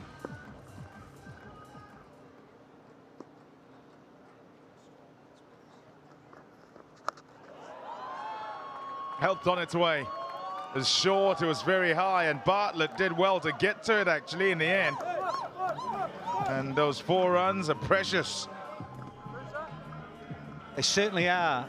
Much needed here for the Unicorns.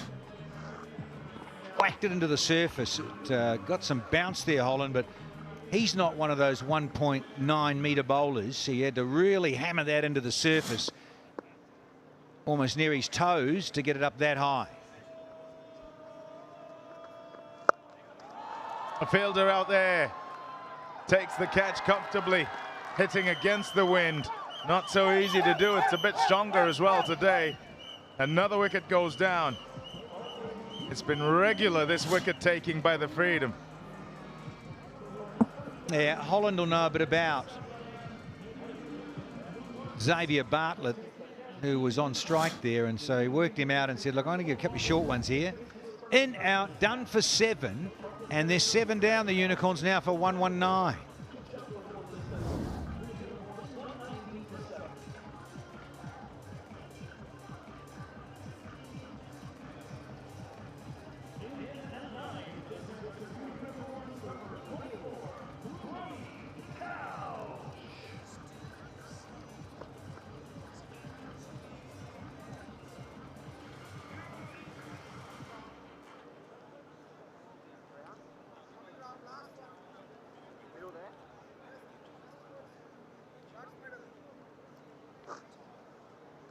Brody Couch. It's out to the middle. They need him to hit some. Many. Let's call that again. Ian Holland. He's not one of the 1.9 metre bowlers, but is into the pitch, and the story is about bounce from those tall bowlers, and he hits the stickers here. Yeah, it was a leg cut action. The previous one was a bouncer. Gone like this. Oh, yes. Looking for the short one. Batter hadn't gone anywhere. He stayed on the crease, and it was full from Holland. And he is knocked over Couch immediately. Yeah, beautiful how you got to use mind games early in the over. He used up his short one and then decided, well, I know what you're prepared for. Can you play this? Are you ready for this? And Couch wasn't. Is gone for a golden one. It's 120 for 8.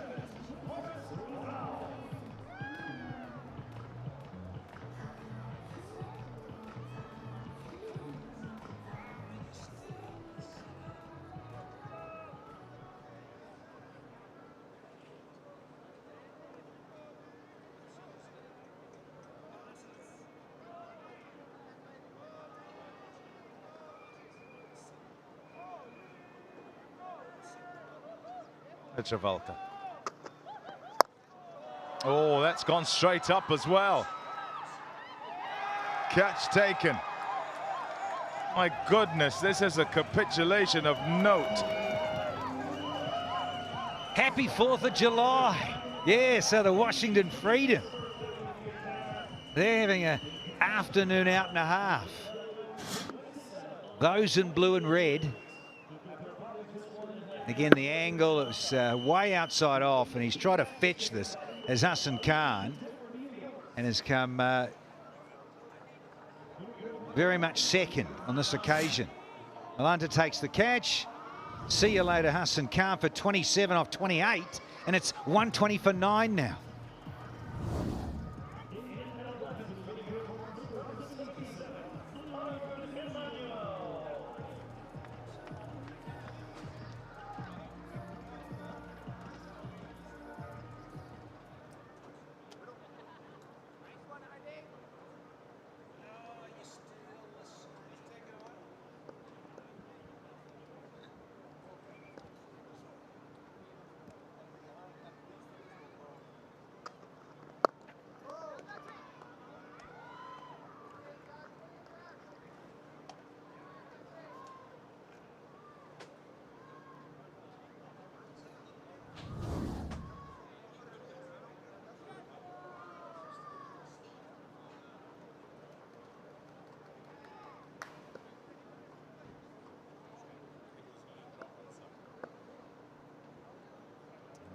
Fall of wickets.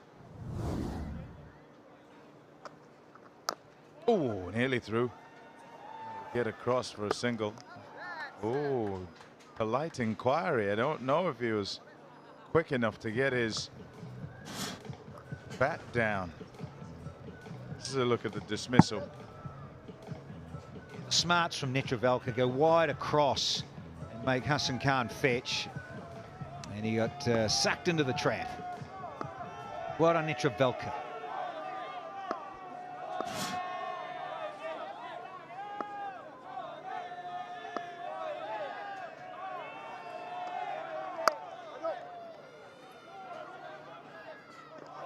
Oh, would have had him.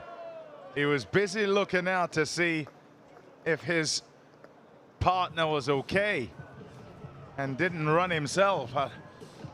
Haris Rauf. Chapman kind of duped him. Ball watching, mucking around. Oh, yeah, lazy running from Haris Rauf. He's looking at the ball, half moving, not, and then he's slowing down. Why are you putting the anchors on, Harry?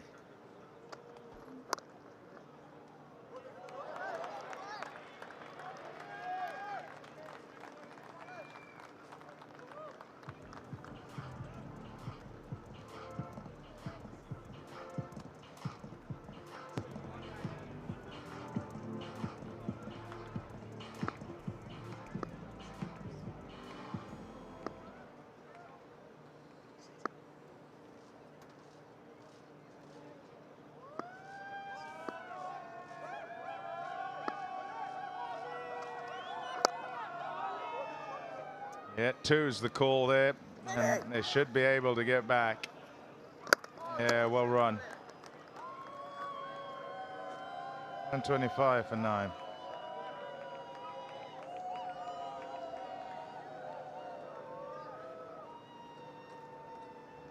Well, we're about to head into the 20th over. Whoever wins this match goes straight to the top of the table.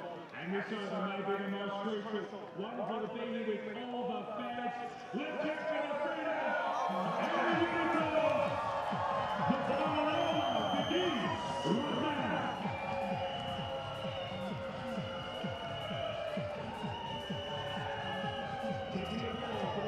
$125 for 9, the San Francisco Unicorns against the Freedom, who won the toss and decided that they'd bowl first. They'd feel they're very much in control here.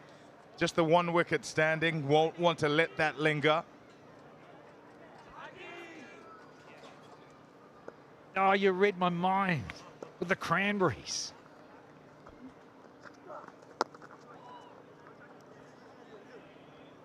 Did you have to let it linger? You just can't.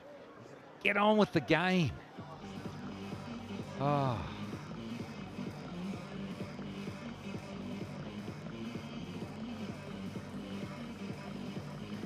Daniel, that's not what I was.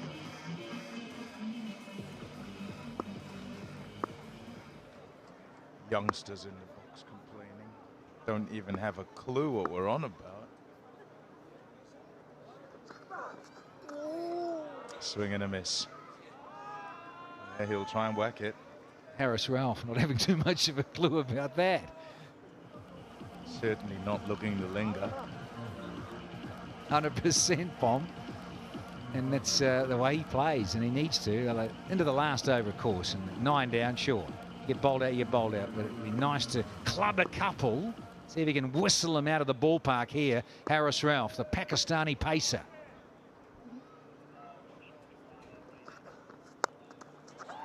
And taken. Another wicket for Edwards, who's had a lovely afternoon out. He'd be very happy with his figures. Washington Freedom will feel that they're in control here. 126 all out, the Unicorns. Trying to hit to that leg side. It's a slower delivery. Only slices it to Saurabh Netravalka, who makes no mistake with the catch. 126 you'd feel is not adequate.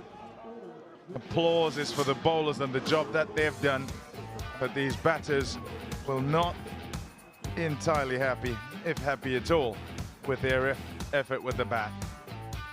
Absolutely not. Skipper stands out there with 39 and a bit of Hassan Khan with 27. That's all she wrote. Not much else to talk of. Rock and roll for 126 and 19 and a half overs.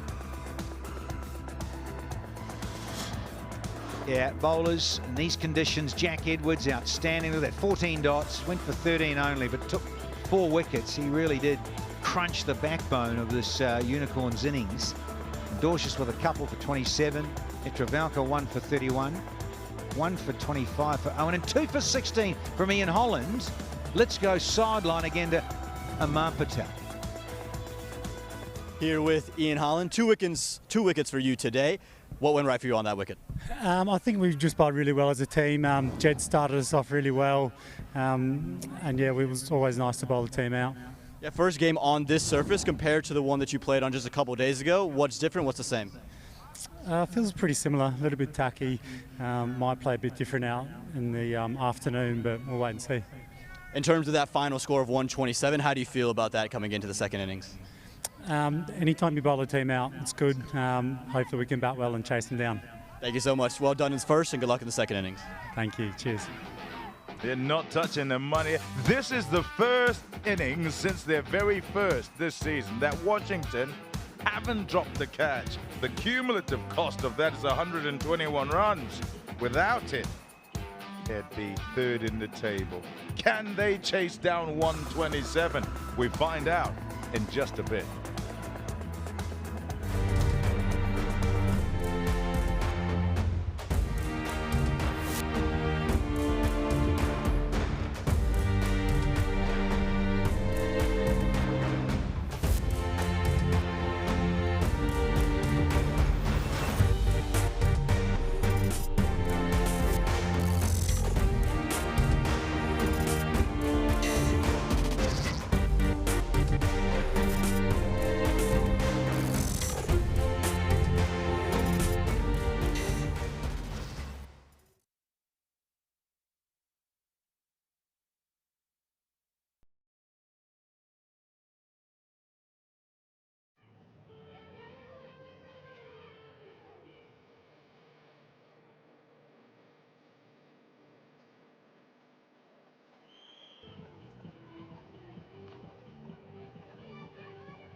VTEX AI Power Super Solutions for your office needs. VTEX are bringing us the ball throw, and we have our contestants here. Vinod, how are you feeling, mate? How's it feel to be out here in LA on this magnificent field? It feels amazing. I don't know, I've never been to a cricket game, and so far this experience has been amazing. You speak so well. Oh my God, VTEX got to sign this kid up. How about Anand? How do you feel, mate, out here under the beautiful California sky on Independence Day with your mates? How's it feel? I feel really good, same as him. It's my first match, and I'm so happy to be here doing this. And it feels really cool to watch the players play. Very well spoken. And Jay, I like your hair, Jay. What about for you, mate? You're going to try and get the ball inside that bucket. Are you excited? Really excited. All right. Well, thanks to VTEX. Let's go. So we're going to start with you.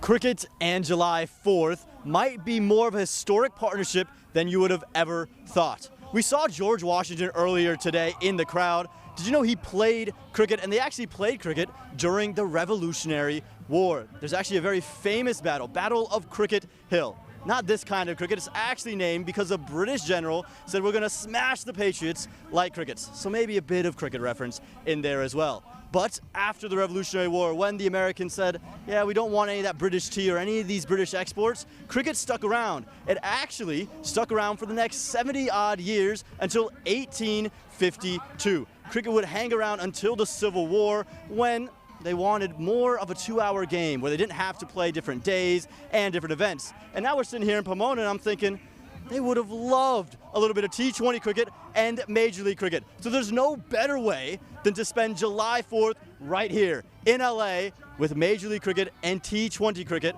on an Independence Day. Yeah, spot on. Great bit of history, and of course the first ever international match in any sport, USA versus Canada. Long time ago in New York. That's a look at the batting card for the Unicorns. It never really got going, to be honest. There was a couple of moments up at the top for Pretorius, and then Short and Hassan Khan battled ably, but ultimately 126 all out. Let's get a look at the highlights of this innings. Plenty of bowling highlights, but it started with some vintage strokes from Alejandro Pretorius. He hit 2 boundaries. And Allen rode his luck for his 2. Then that moment, such a prized wicket this season, the young South African, just a bit of a giveaway. Edwards, who had a good day with the ball, took the catch. Short came to the crease, he hit 4 boundaries altogether, but big moment that one. Great catch from Sarah Netravalkar, Liam Plunkett. It was, kind of went wrong from there, and even that from Steve Smith, who's got great hands, an outstanding grab. Then it was downhill from them, mate. We thought at one point when there was that partnership, they could have kicked to 150, but the wickets keep coming. Yeah, disappointing from the Unicorns. They will be disappointed being bowled out with 3 balls left. Outstanding catch from Chapman. Then we had Matt Shaw and that partnership, Lenny, that was pretty solid until it wasn't. Yeah, I thought they played really nicely. Put on 53 and good time. That big 6, the highlight of Hassan Khan's innings of 27. A bit of innovation, but from here on in, look at the wickets tumble. Well, they just collapsed in a complete heap from 109 for 5 to 126 all out. Ian Holland got into the act with 2 wickets and an over, a clever leg cutter, and then a really good pace on delivery that deceived Brodie Couch, and as the timber shout around the ground. Hassan Khan got undone by Netravalkar's cutter. Atlanta held on to the catch, and well, that summed it all up really. Netravalkar with the tumbling grab to round it all out, as the Freedom were very impressive. For the bowlers, who stood out for you? I think it was you look at Owen, and also you had Edwards, who also Edwards stand out 3.3, 4 for 13. Some outstanding catches off his bowling, but pretty solid all round, mate. So Netravalkar went for 7s, and that's the worst the card got. Pretty solid all round performance. The Freedom will be very happy with that, and looking to come out here and navigate the ball into the Unicorn. Yeah, the highlight definitely that 3-wicket over that changed the game in a big way. Now, our player in focus for the interval here is a cricketer whose stock continues to rise. Let's learn more about Nikhil Chowdhury.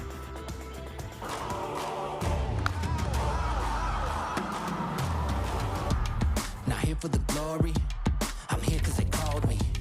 They said that they needed a hero, guess this is my origin story.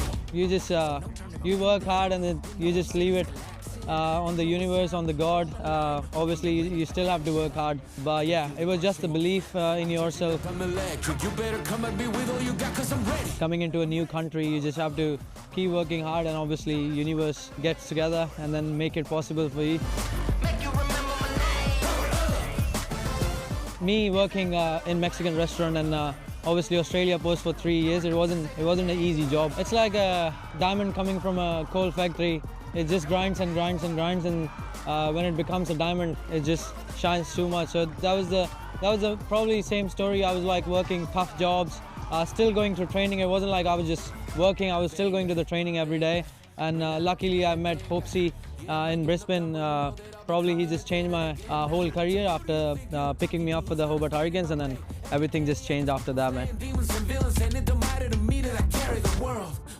It was a bit of roller coaster coming into a new country, and then suddenly things change for you altogether, and then you start playing there, and then things happens for you. It was a dream to play for Australia when I started playing in Australia, and then it recently happened against Bangladesh. So I'm just grateful for all the opportunities I'm having recently.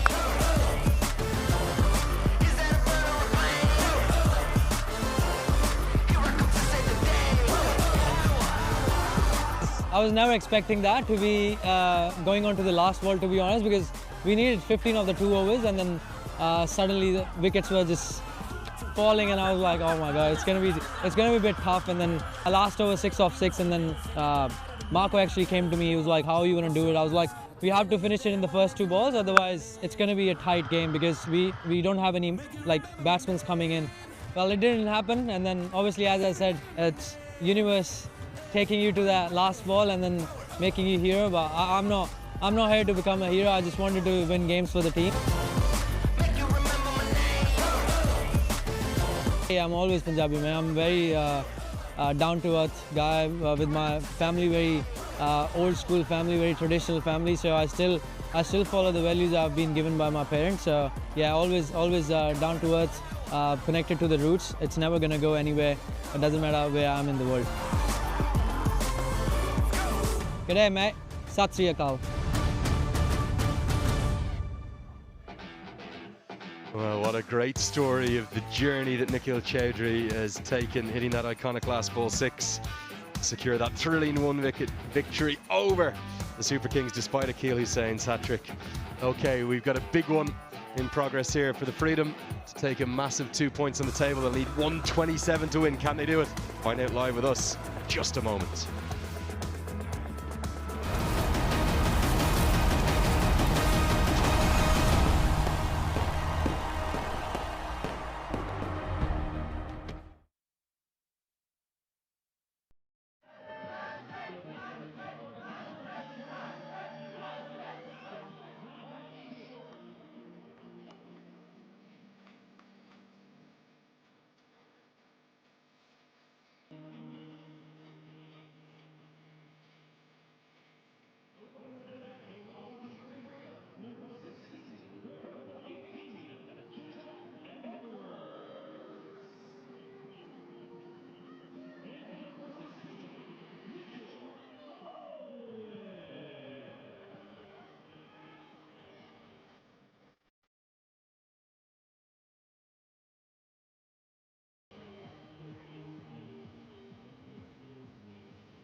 We're in beautiful Pomona on the most special of days for America. 250 years old today. It's Independence Day, it's July 4th, and it's doubleheader Cognizant MLC action as the Freedom are taking on the Unicorns. Now, a big change and a big surprise for all of us here, because Mitchell Owen, he was always going to be opening the batting, but he's got a new opening partner. Have a look at this, a bit of a wild card pulled by either Ricky Ponting or Steve Smith, maybe a combination of the two. It won't be the captain Smith opening things up. Instead, it'll be big, tall Jack Edwards. Got to be one of the tallest opening pairings you would ever see open the batting, and they'll have to face Xavier Bartlett to get things going, and the Unicorns will need early wickets. We're all set for this chase. It's only a fraction over a run of ball needed. And there is Steve Smith. I think he's got the pads on. Maybe he'll come in at 1 down. All set for the second innings, let's go. An immediate aggression as Owen dances down the track. Liam Plunkett is alongside me. Liam, that's not what we expected. Smith might not have had his most prolific of seasons, but he's been consistent enough at the top. Yeah, I'm thinking they're going to go, listen guys, let's just go to town. Let's just attack these balls here. So Edwards can smack the ball, very aggressive. Let's get off to an absolute flyer in this power play and put them under the pump from ball one. And by the way that Owen just danced down that wicket, it looks like that's what they're doing.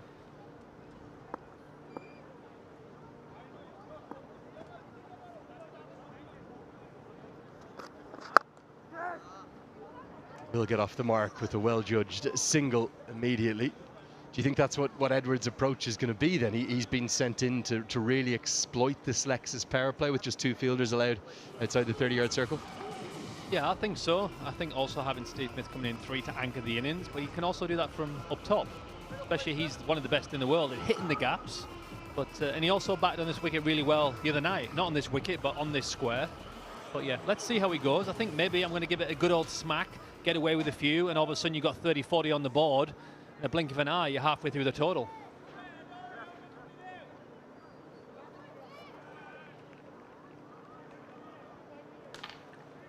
Yeah, 2 fielders allowed outside the 30-yard circle, and a slightly different approach for Edwards to Owen. They're actually going to go 2 slips, so all-out attack. I like this from Matt Short and the Unicorns. Deep third in place in the offside, and then a deep square on the leg. 2 is the immediate call, and should get back comfortably enough as it's gone a long way behind square.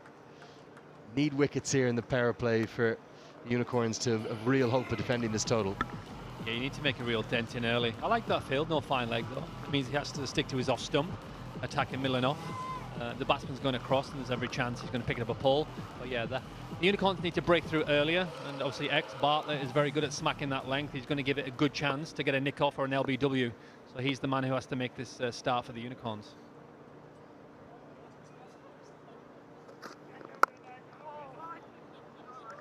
Yeah, for those who remember the return clash, the first time these 2 sides met this season up in Oakland, we had real drama in the first over because Owen hit it up to the heavens and was dropped by Brodie Couch off the very first ball.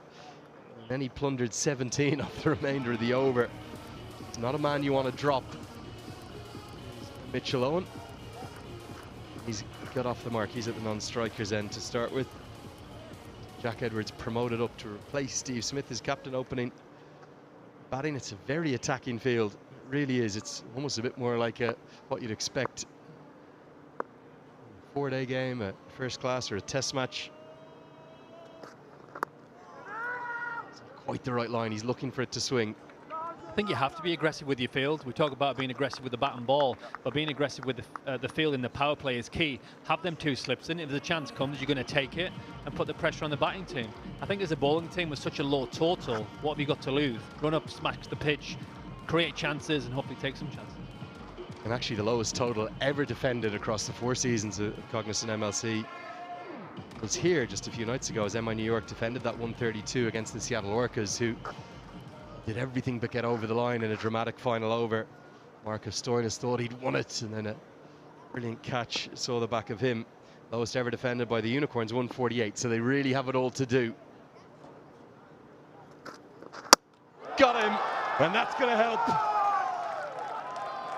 And a big, big celebration too from Xavier Bartlett. Mitch Owen's feet went nowhere, and the stumps went everywhere. Guy who doesn't miss too often, he hits the seam consistently. Normally the ball goes away from the batsman. That one was straight, and it didn't get up as much as Mitch Owen thought there. But if you ball straight, every chance at LBW and bowled, and X is absolutely pumped. Big wicket. Aussie versus Aussie. X won the battle. Mitch Owen goes for 1. The Freedom are 4 for 1.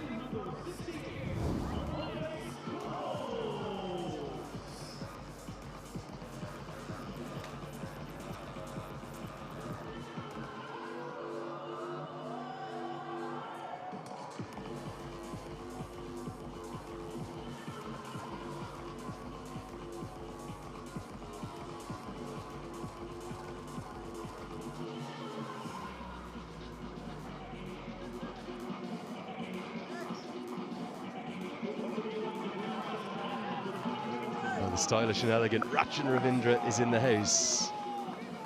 To see if he gets utilised by the Freedom later in the season. He's come in fresh from that Test Series victory over England. Kiwis were brilliant. Black Caps in that 2-1 win. Still won't be Steve Smith at number 3. It's going to be Andreas Kaus instead. The Unicorns have got exactly the start they wanted. It's not just the wicket, it's the big wicket of Mitchell Owen. There was a bit of history in that wicket and that celebration and the send-off that went with it, as Harris Rafe will open the bowling from the grandstand end. This goes straight up, should be a catching opportunity. 2 men can glide, but somehow it's been held on to. That could have been real drama, but Krishnamurthy holds his nerve. No communication at all between him and Hamad Azam. And it's the second wicket in 7 balls. My heart skipped a beat. It was looking like a heavy collision. Thankfully, no one was hurt, and the catch was taken for the Unicorns. But I'm sure on this replay, it's going to be so close to a full-on head collision. Whacked into the pitch at solid pace at 80 miles an hour. Admittedly speedy delivery. The ball goes up and... Great catch in the end, though, but so close. I'm so happy no one got hurt. But it's a big wicket for the Unicorns. Rafe is pumped up because he sees the back of Edwards for 2. Freedom, 4 for 2.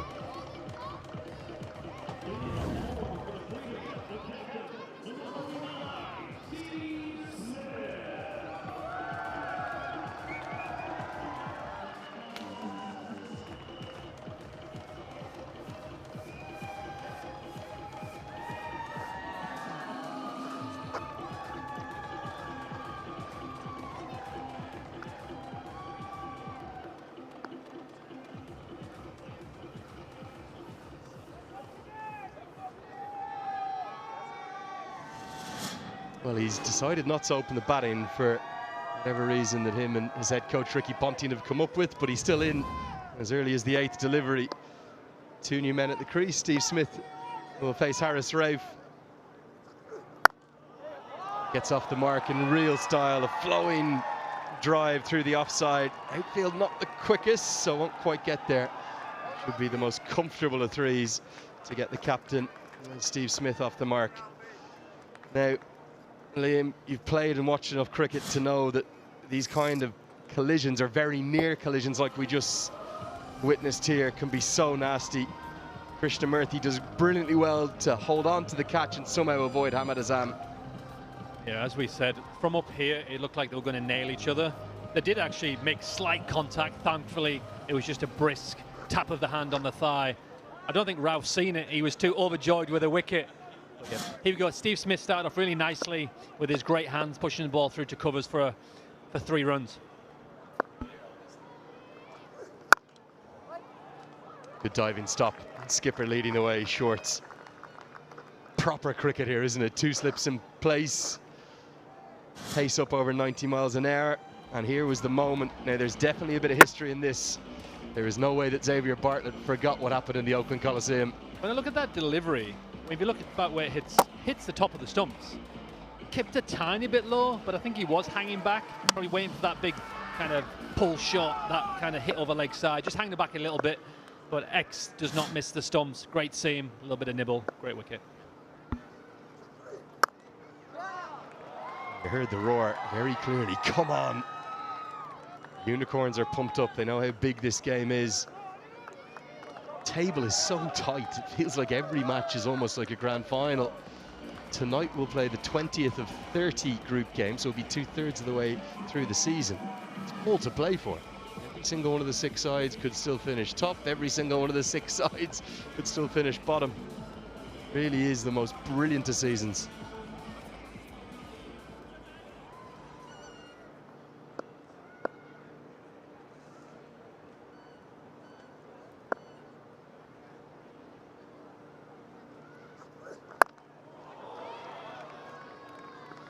Controlled stroke, and House should be quick enough to get in and out for 2. Will they continue to play their shots here? I suppose with pace on the ball, there'll be run scoring opportunities. I think you do. You got to play your game. If you go on your shell too much, you're probably going to get out. I think obviously with Andreas House, loves the pull shot, plays it as good as anyone in this competition. So if it's short, he's going to play. But what he did there, he's kind of was more guided, right? The ball was a decent hard pitch, and he just waited a little bit longer and guided it. He didn't try to overhit it. Previously on a flat wicket, he might put through that, you know. But it's well played, well executed.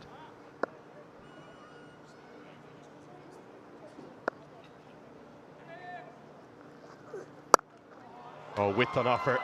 And House is not going to miss out on that. Plays it intentionally up and over. Fielder's on the offside. An expensive over, 11 from it, 15 for 2. I think your skill here as a bowler is not variation, it's smacking the pitch and hitting the top of the stumps. If you're disappointed, that's short and wide, easy to put your hands through, but Lenny, I think the skill here is how strict can you be, building that trench, building that little sort of graveyard in the middle of the wicket where you're smacking over and over and over again.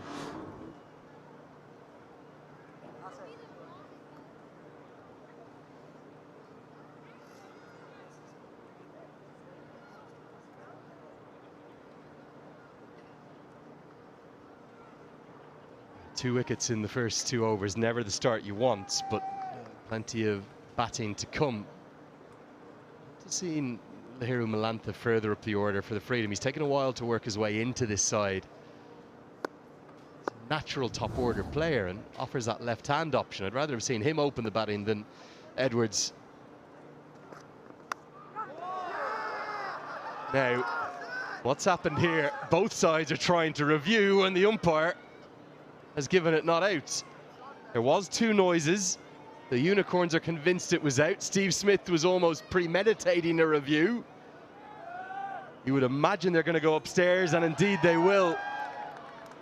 Up now to the VTEX DRS system.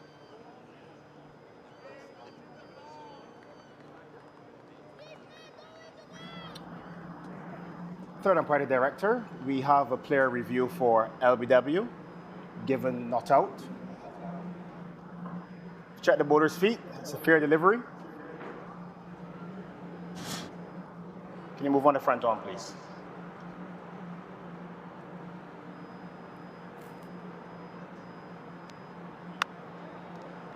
There's a clear gap between bat and ball. Clear gap between bat and ball. So there's no bat involved. Can you move on to ball tracking, please?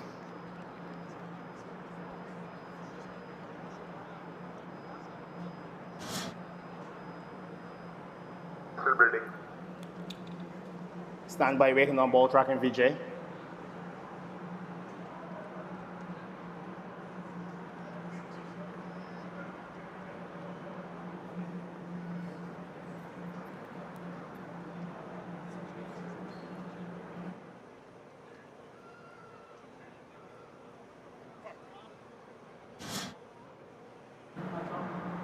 Still going. Original decision, not out. Impact outside. Can I go back on field to VJ? VJ, you can stay with your original not out decision. You're on signal, mate.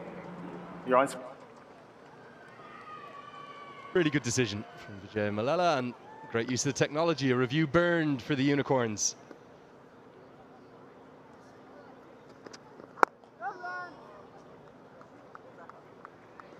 It was a kind of surreal set of circumstances on the one delivery.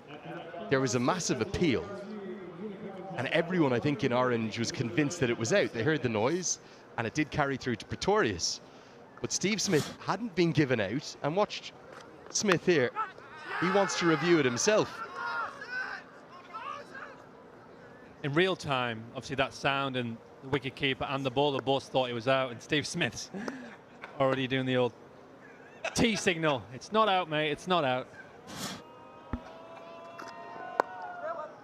Never seen it before. I don't think we'll ever see it again, and only Steve Smith could be involved in that. Both sides trying to review even before the decision was made. You can't take your eyes off him. He's as mad as a box of frogs. What he is so good at is navigating a wicket like this. We've seen him play well the other day, and he's walking down there, he's taking the singles, very clever batting. You almost see it now sometimes in club cricket, don't you? A decision given because they're watching their stars, their heroes on MLC and around the world. Oh, got to review it. Smith with the feigned review, almost trying to discourage them from reviewing, all happening. End result, top ball.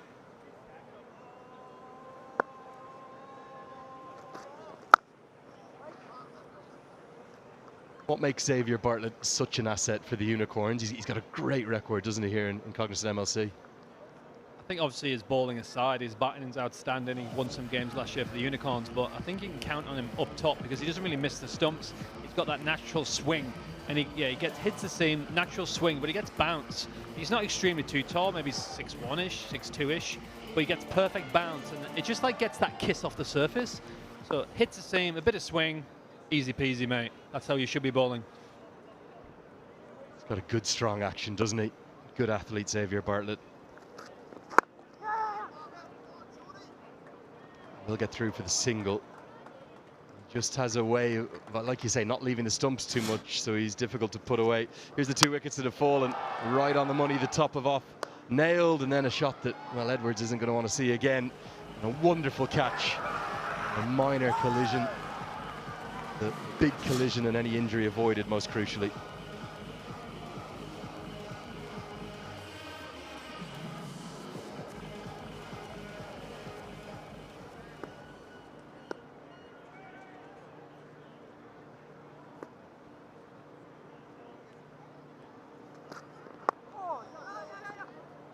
Going to look for the single. Throw goes to the non-strikers then. Would have been out. House wanted it. I'm not sure Smith really did. 3 bowled. 18 for 2. You can tell the intent here. Running quick singles with the boundaries. Here we go again. Walks across. Top of the bat. Good bounce.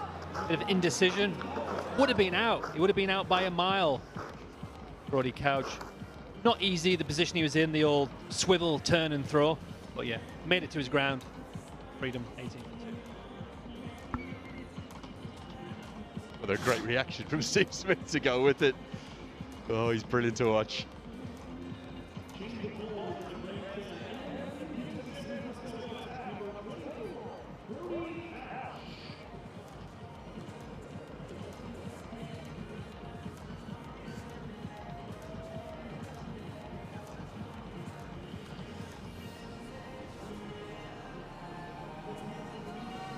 The Hollywood Cricket Club and the Hollywood Golden Oldies, 2 of the oldest cricket clubs here on the West Coast. 1932 is when you had the Hollywood Cricket Club start. 1990 were the Golden Oldies. Anika, we weren't even close to being around at that point, and we got the members over there. So I'm gonna hand you the mic. Go over there. Who do we got? Yeah, why don't you just go introduce yourself and just talk about this? So I will give the mic to our president. Hello, yeah, this is Pradeep. SCCA is the sort of the administrative body in Southern California. We've been in existence for nearly 100 years now. So a total of about 54 teams in the Southern California Cricket Association, 5 divisions. We've been playing cricket forever. So many international stars, so many players from India and all the rest of the countries in the world have come and played on our hallowed grounds at Woodley Cricket Park in Van Nuys. Yeah, obviously a lot of crowd here in the SoCal. How do you feel about now the Olympic stage being set in 2 more years and just seeing this amazing ground here in LA? Yeah, so super excited. I think this is a great privilege. It's unbelievable what they've been able to do here. The facility is excellent, the ground's looking good, and the pitch can only get better. So. Yeah, absolutely. Yeah, it's so good to see you. I'm from the Bay Area, but you know, hopefully one day I can come over and play with you guys. So that would be absolutely amazing. I'm gonna hand it back to you. Yeah, now you guys talk about the rich history that you provide. You were here Tuesday. How has this venue changed what you think about cricket in LA? So it was so awesome to come and see the preparation. People were here till 9 p.m. working, and it was so awesome. It was awesome. That wicket was also awesome. We'll go back upstairs to take a look at it. Bowled him from Brody Couch. The perfect length. Again, it's the top of off that's rocked back. Andreas House looks for the expansive drive. He loses his off stump. Straight into the action. Strong delivery, smashes the pitch. Plays outside it doesn't do too much. It's just a really good length. But this seam attack with Bartlett, Ralph and Couch is not easy to navigate on a pitch like this, mate. 2 of them express pace, and obviously Bartlett, who never misses the spot. House has gone for 9. It's 19 for 3.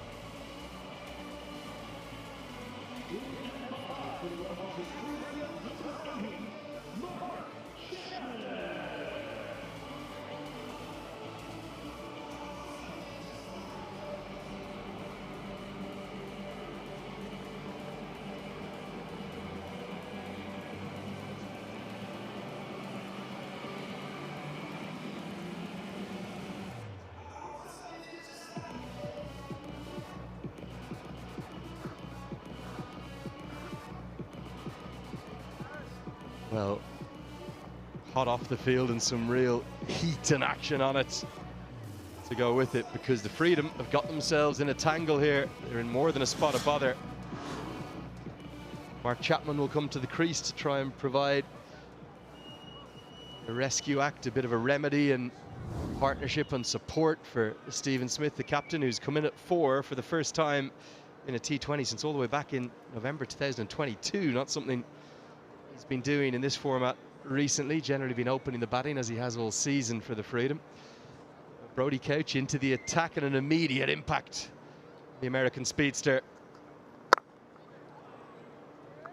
Talk about hitting the top of off. It always sounds like a simple plan. Pretty effective though too, Liam Plunkett. Here we go.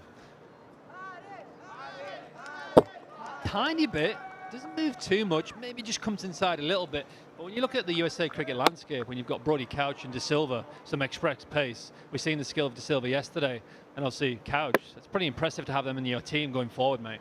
Yeah, and we've had Pupadu Dasanayake, the head coach in both Oakland and here in LA. I don't think he can help but have been impressed by Couch and De Silva. I don't think De Silva's qualified yet on the pathway to qualification, the former Sri Lankan under-19 who's playing for the Texas Super Kings. Real riches all of a sudden in the pace attack.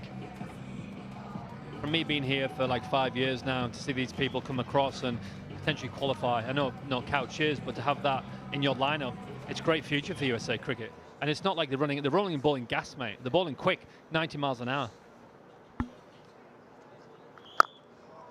Cannot replace raw pace or whatever the version of cricket you're playing is. It's been a great start for the Unicorns. They're fighting hard here. Got 3 in the power play already. 19 for 3.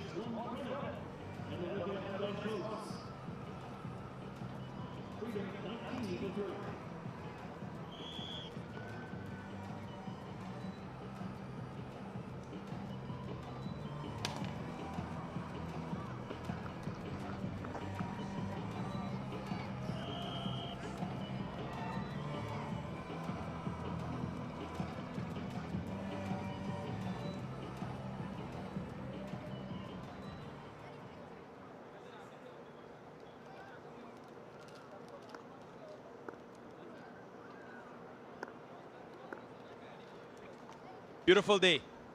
Independence Day. 19 for 3.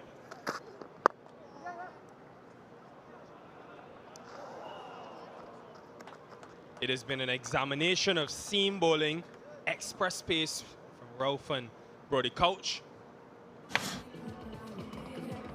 Steve Smith has had a few close calls. There was another one. Ouch. Ball hit him on the way through as well. Pure entertainment when he's at the crease. And because of all the seam bowling, we had to call in one man. He was expressing his time, Danny Morrison.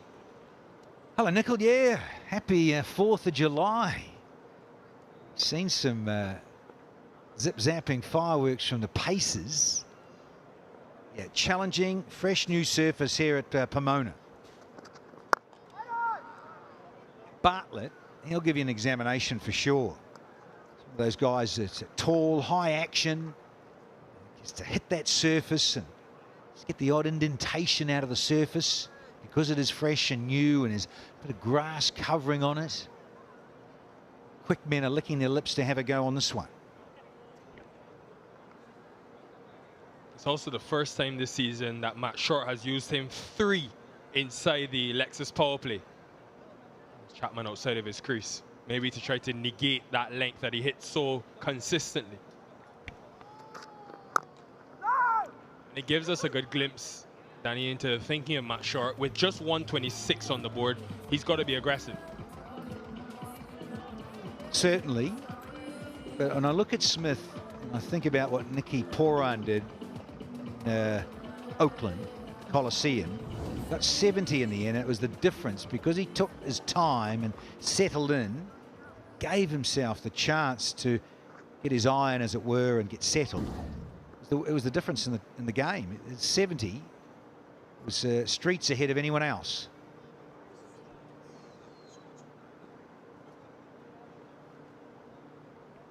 It's a deep square. Well fielded, saved the boundary. Aaron Hardy with the big right hand. Yeah, it's talking about match 12, Nickel. 70 not out. Using your feet, another lefty. Poran and Chapman out of that fraternity. Yeah, and I look at that innings. Used up 58 deliveries, 5 sixes and 6 fours, and struck out of 120. It needed that. And so Smith here has to have an innings of substance for the Freedom.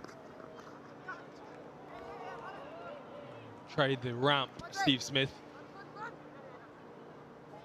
We've gone back to match 12, Danny. I'm going back to match 16. When this partnership, Smith and Chapman right here in LA, it was a nervy chase of 103 against the LA Knight Riders, and these two put on 62. 108 correction the Knight Riders got, and it wasn't straightforward. Smith, I think it was 40 off 44 balls.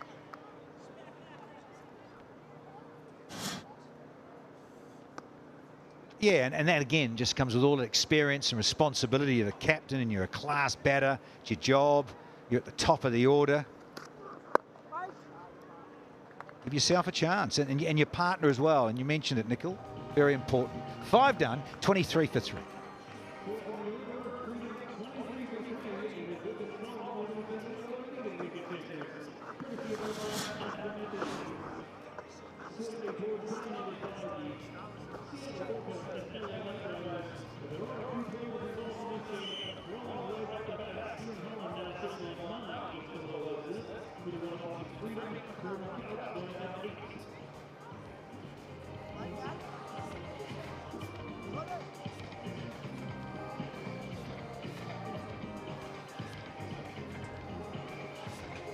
23 for 3 in 5, 1 over of the Lexus power play remaining. We've seen the 1 from Ralph, 1 from Couch, and 3 from Bartlett. Now Aaron Hardy, another tall man who can run in and hit the deck.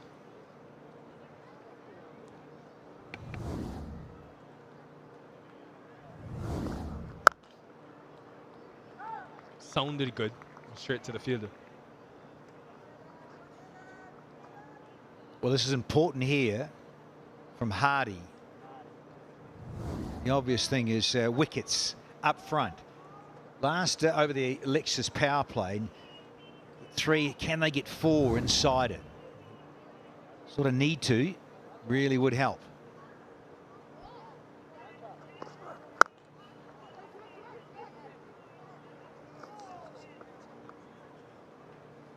It's a challenging time. Fresh wickets on a whole new stadium at Pomona. Stumps, yeah, upset. Mitch Owen, try to get settled and you can't, and you see a lot of these sort of, oh, what was that near? That was the collision nearly. And then Andres House, trying to be expansive, paid the price. Deep point going back in place, now becoming a deep third. Left of screen with a deep square.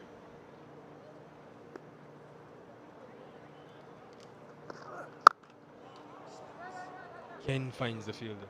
And I know, Danny, in previous days we've talked about the variable bounce. I wonder today with that healthy grass covering, if it's more lateral movement off the pitch that's creating the issue for the batters.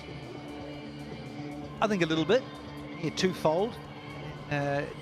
Proud new seam and just grips a little. The players have been saying it's a bit sticky, but also I think for cricket lovers back home watching on telly is grass can actually help the ball slide on better. People get a bit freaked out by it. Too much grass, but I tell you, it slides on better. You can see that there. That's the evidence. A sixer from Chapman and making the most inside the power play. They're loving it there in the corporate hospitality. Some of the Freedom fans, something to crow about. He's gone with a split seam of the fingers, yeah, just rips it down. Tries to bowl a cutter, but it doesn't, and it slides on, and everyone beware there in the corporate hospitality. Yeah, watch out. It's Johnny G over the back. Whoa!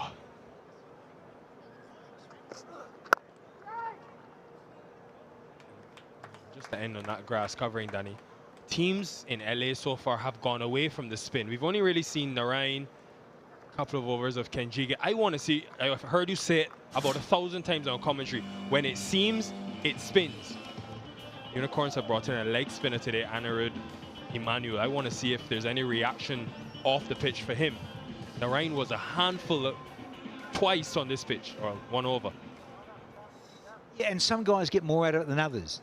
More wrist work into the ball. Some are reliant more on flight and deception and that style of bowling. So the end of the Lexus power play. So we've had the 6 overs. Freedom have lost 3 wickets, and it's all the threes. 33 for 3.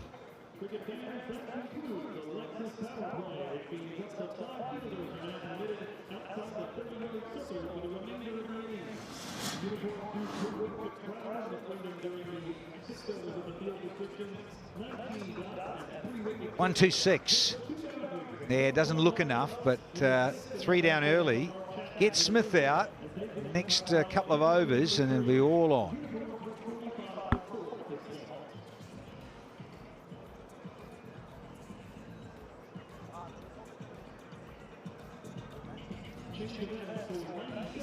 Spoke about the Unicorns earlier being quite a top-heavy batting lineup. Same for the Freedom.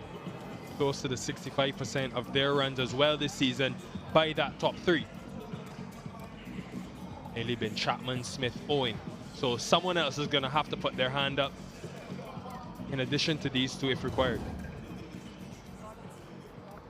Outside the Lexus power play, Harris Ralph. Mr. Slippery. See if he can crank it up here and get some remitly speedy deliveries happening from Harris Ralph. Always been that bit quicker than you think, Harris Ralph. Lovely small delivery stride, gets his feet down quickly, and he gets over his front leg, whistles it through. Desperately need the overseas star quality of Harris Ralph to try and get rid of Smith. And hence, Matt Short bringing him back into the attack.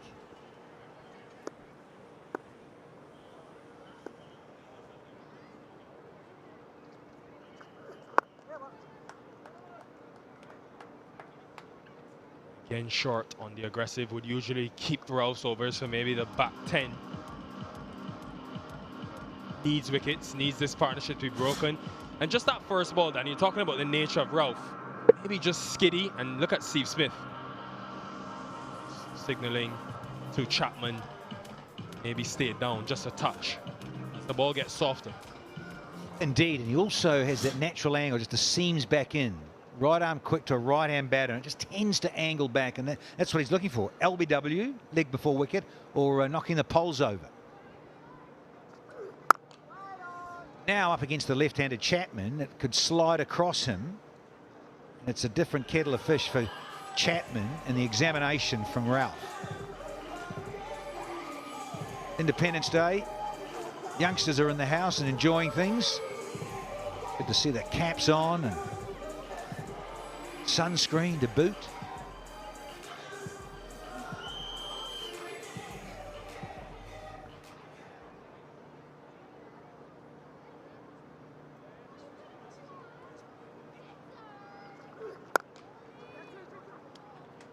In the Cognizant MLC, we always zone in on the Lexus power play. It really can set the tone as to what's to come in the innings. In this one, all about the faster bowlers. They keep it a little low, but Mitch Arnold should realise that a little. That could have been awful. Could have been a nasty collision. Wasn't. That was just a collision of the off stump. You've seen Chapman. Little nice strokes, and same with Steve Smith. But again, it's been very watchful from these 2 batters.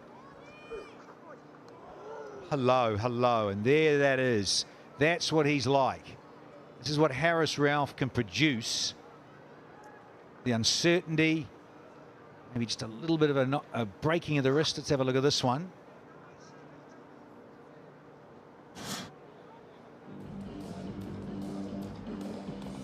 Goes away a little, maybe.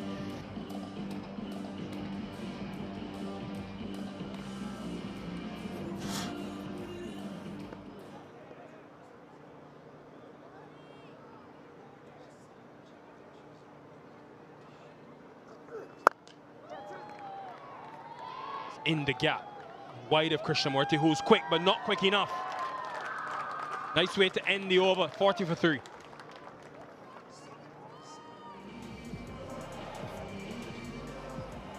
Seven runs coming there after 7th. Just ruins that over somewhat because it was going so well. 0-1, 0-2, 0. And if he could have just maybe gone for 1, would have been very handy for the Unicorns. But it gets whipped away by Mark Chapman.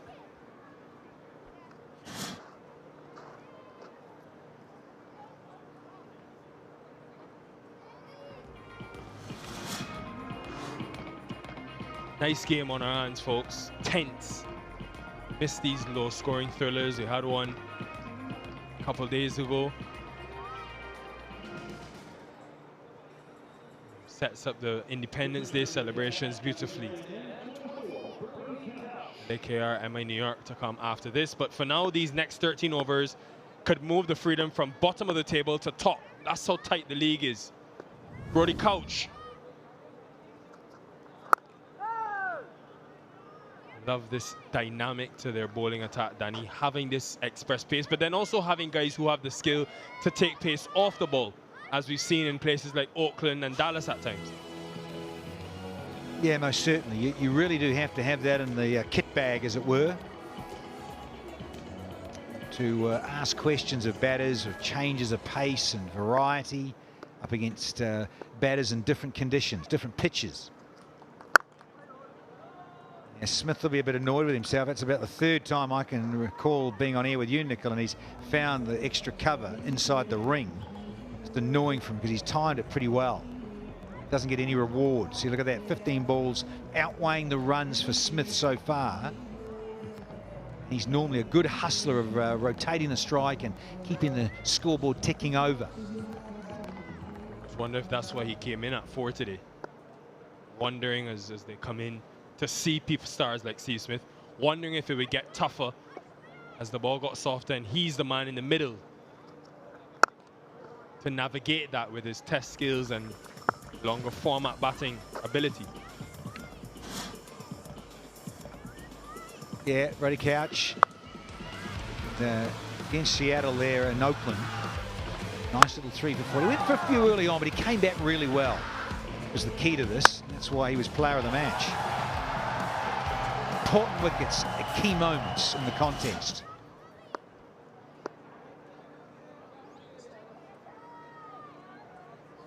What a sight.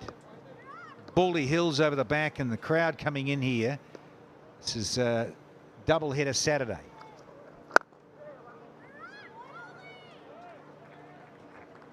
Nice Yorker. He's taken a wicket in each of his last 4 games now, Brody Couch. You mentioned it, Danny. Important strikes. Season where Ralph has been quiet, Bartlett joined late, so they've needed someone else to step up. These 2 teams will be hoping their big names can step up. Every game matters, folks, at the Knight Riders Cricket Ground and beyond. Go to Dallas next week, and then the playoffs are right there.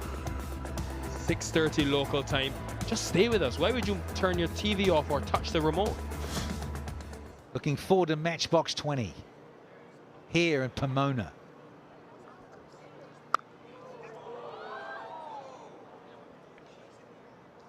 For the debutant, that would have been a handful to deal with. He did well, actually. Did he what? Anirudh there, and you don't know whether to come right in or step back and wait for the bounce. And that was humming because it could have been caught almost because of the pace on and a bit of extra bounce from Brody Couch. And so, yeah, you're right, Nicol. Did very well there, Emmanuel. Got an awful bounce and go flying past you. You made it look awful. Well done, sir.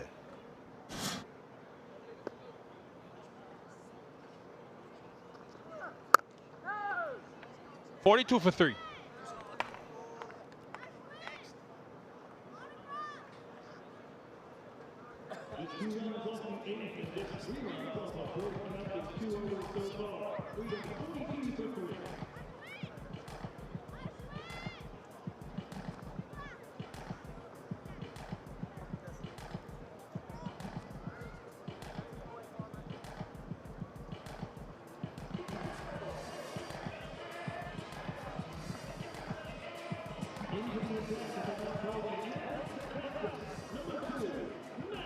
Independence Day in Major League Cricket. We're treated to some of the best views that we've ever had in this tournament.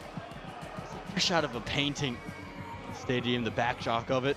I've heard so many people compliment that mountain range, the skies we've had. And we'll see some spin and Matt Short, the captain. Coach! Just the 2 overs of spin from the Washington Freedom in Nikhil Chowdhury in the first inning. So we'll be interesting to see how much the Unicorns do use their spinners. Matt Short and the debutant Anirudh the manual in as well. Maybe gets a chance to use his leg spinners. Hassan Khan as well in the ranks. Maybe get the left arm in there as well.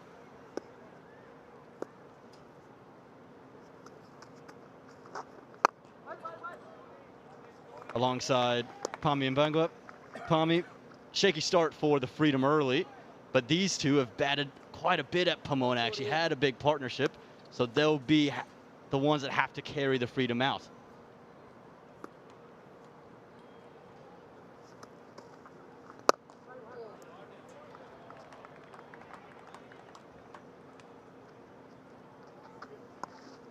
$19 for 3 when they come together. Partnership is 25 from 30. They're experienced, and yeah, the partnership you referred to, it's them playing quite well.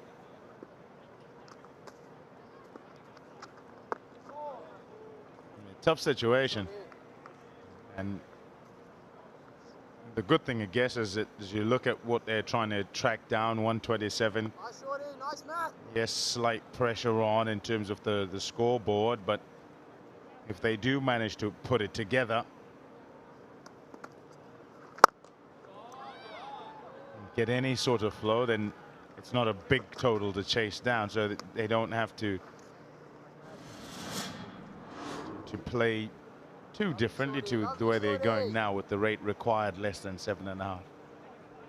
That's the match that opened up Pomona. Smith and Chapman put together a 65-run partnership. That was the real difference. The Freedom lost those early wickets, but those two held things together in the middle. And asked to do so again today. Just a single from the final delivery of the 9th. 46 for 3.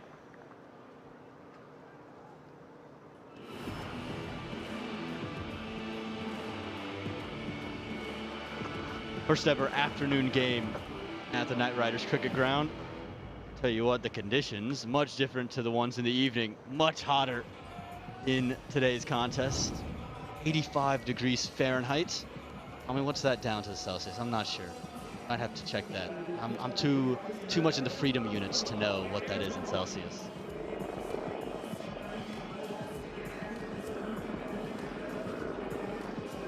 Just looking to stabilize now are the Washington Freedom on a beautiful day here in Pomona.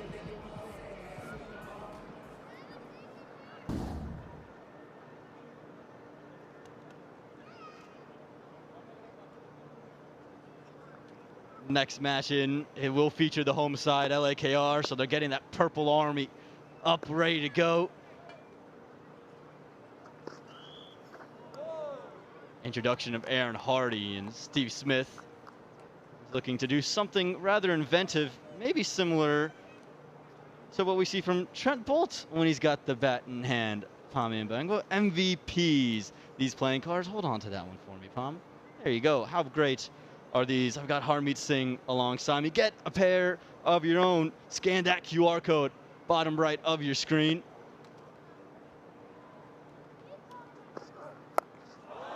Smith has gone very high. Fielder, fine leg, won't get a chance to take a catch. Anirudh the Manual just watched it evade him, and it carries all the way.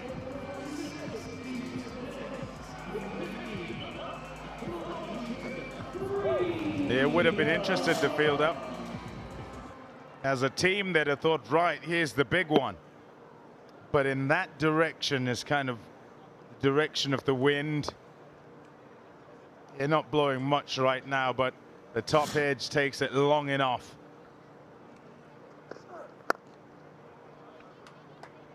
50s come on the board after that 6 as well.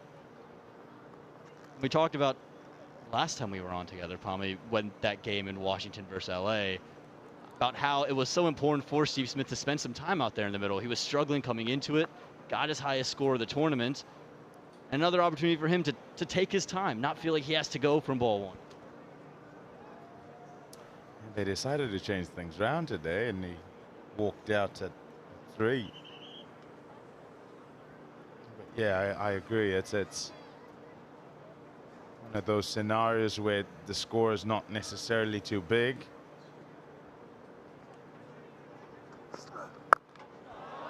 Chapman's got in. There's a fielder who just watches it sail. Hassan Khan had taken a couple of steps off the rope, and it is 4 as it crosses him. Yeah, dangerous player. Mark Chapman. This partnership is the one they must break if they're to defend this total. Let's see.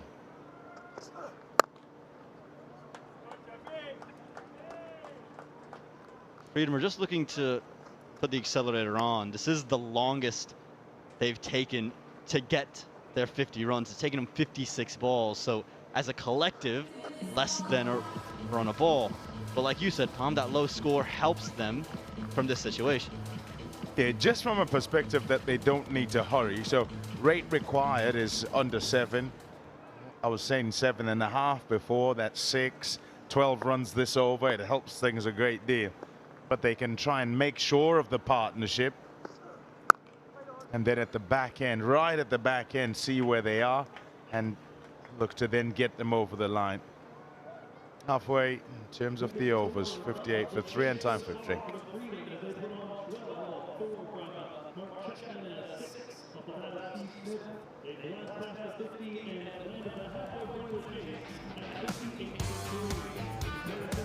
Coming in to this second innings, the Freedom would have thought they've done a superb job with the ball.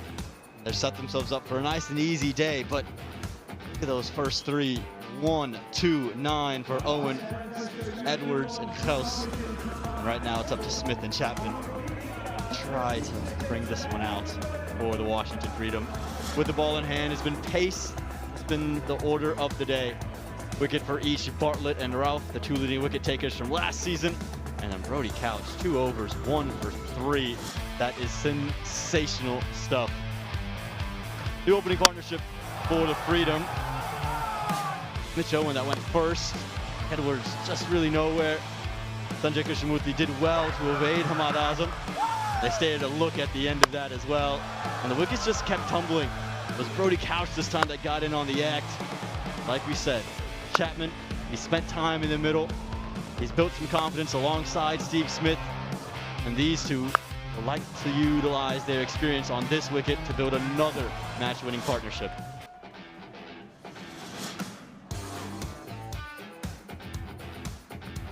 Like we said, Pommy, it's been pace.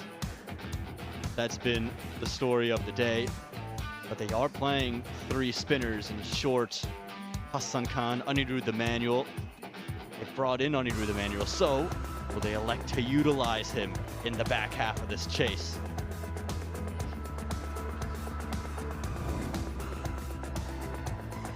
$39 of 39. That's the partnership, just to run the ball, but their experience is what's important. Chapman, they'll just be waiting on somebody that they can look to pounce on to shift the game in their direction fully. Tight table. Points. Body on 6.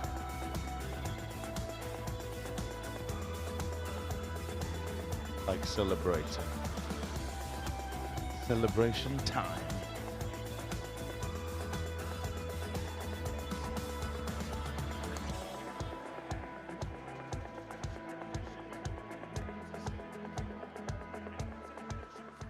Celebration time. And downtown Pomona, well, they're busy. See yourself. Going along, Western University was brilliant. Was there just the other day with Anika Kolan. We were doing some filming at Pomona Theater. holding some watch parties over there as well, so maybe have to get down there 30 miles east of LA. Just a beautiful part of the world to be in. Pomona Fairplex, and again, these views have been brilliant straight the way around. And here we go. We talked about when does spin come in as a debutant, Anirudh Emanuel.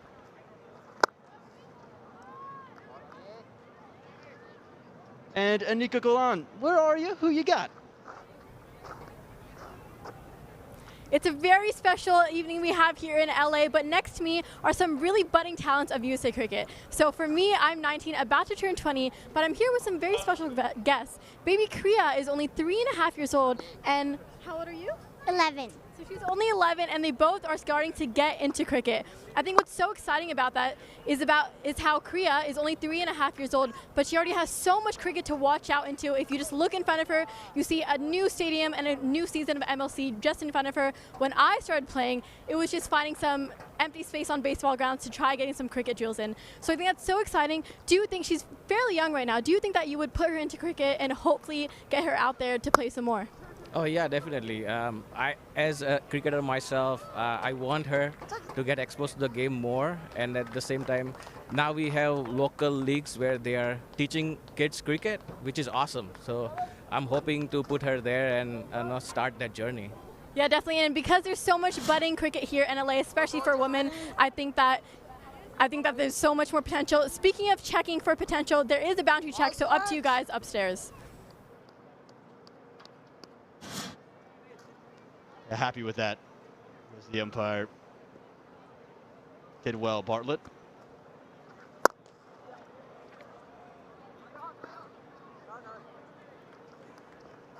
Yeah, nicely done downstairs there, Nika. Thank you. And always Vijay, good he to is see very tight. Ask him. the little kids turning up to the game, learning the game, and come and watch.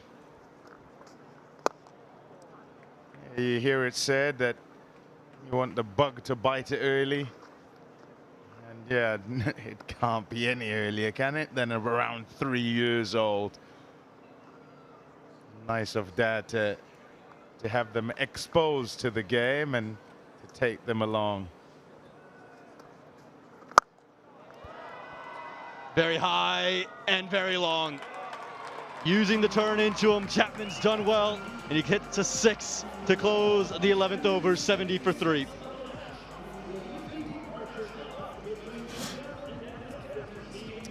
Had done decently to this point and was just looking to finish things off.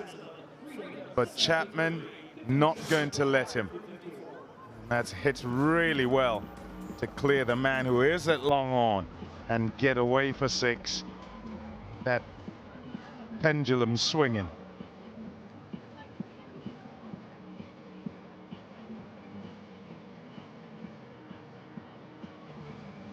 Yeah, we chatted with this youngster over here, but we have another youngster right next to me. Ruhani is only 11 years old. And kind of just talk about your cricket journey. Where are you from? So I was born in Hyderabad in India. When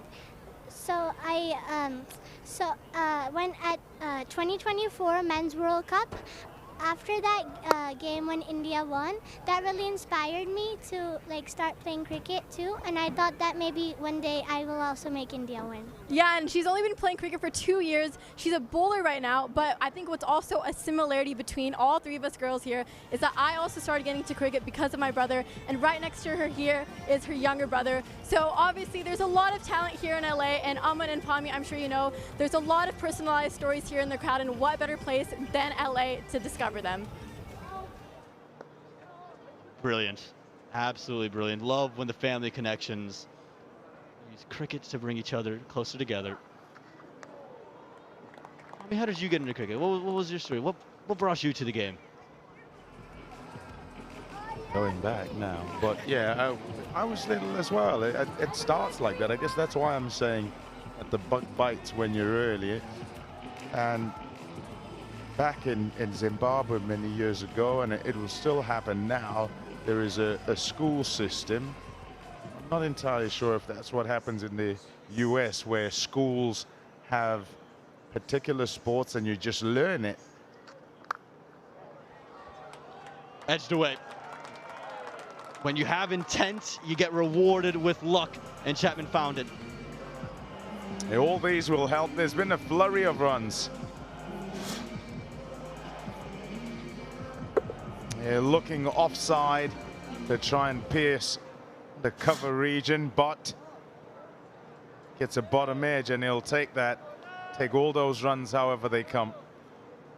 So yeah, I'm probably around 9, 10 years old to start off.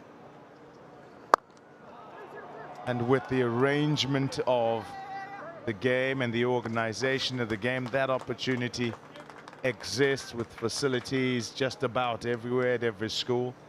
Over here in the US, it's about facilities, and so to have this Knight Riders ground brand new and here just increases the opportunity for those around and in the area with somewhere else that they can come and play the game. Truly is no question about that. These venues, in and of themselves, just can allow for so much growth. Think back to 2018 when the USA came to North Carolina to play at Church Street Park, first ever time it was used for international cricket, and it inspired a whole generation of cricketers there. Things like that just allow you to see the game with your own eyes, and can the crowd be someone who says, wow, I can be on that field myself. I'm assuming that you were one of those in 2018. I was a volunteer. I remember where I was when Stephen Taylor hit 22 runs in the final over to beat Canada to win that sub-regional qualifier. Ran all the way around the ground from the northern end side screen. And I know the Knight Riders faithful were jumping up and down yesterday when the Knight Riders got their first ever win at this venue. They'll be looking to back it up, go back to back in front of those home fans. I wonder what state she's from, Pommy.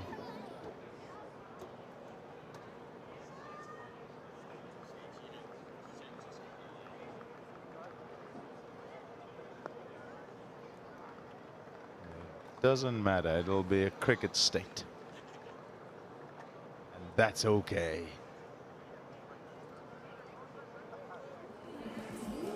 So that will be the end of the 12th over. 78 for 3.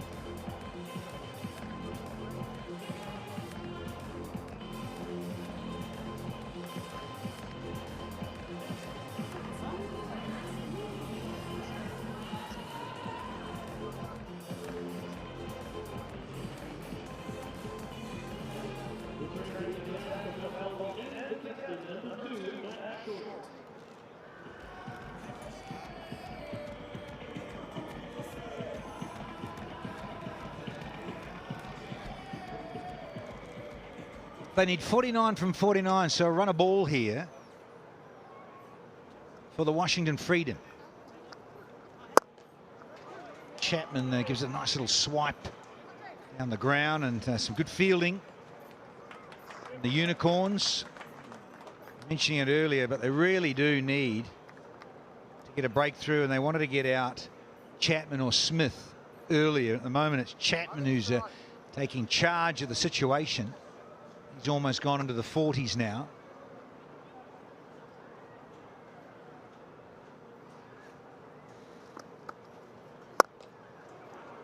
Nice little bit of bottom hand, and watchful and sensible here, these two old experienced fellows. Chapman and Smith together, they've put on 59, and it's going rather nicely for them.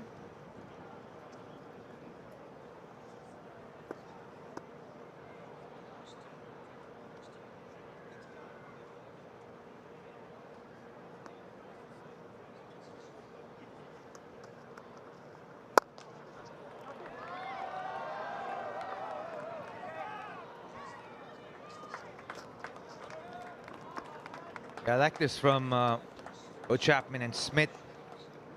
Built a partnership here, and an important one after losing those 3 wickets. Come together really well. Partnership of just over 60 runs right now.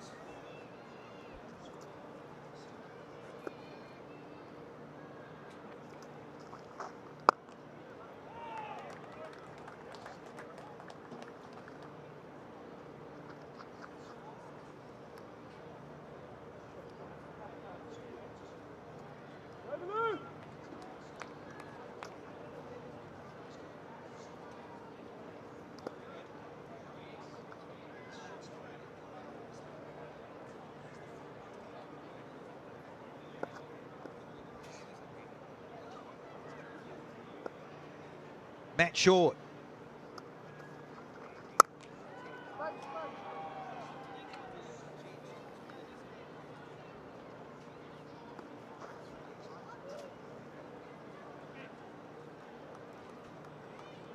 All that experience to the fore between Smith and Chapman. In control. The Freedom middle order players here, Chapman and Smith, and so Matty Short, he's really got to come up with a couple of gems here. Get rid of these two very quickly to get back in the contest. 43 from 44 now.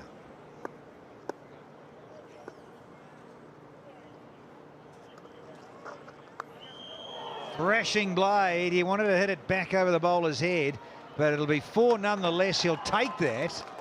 So there was 12, 11 rather, coming from that, and 89 for 3.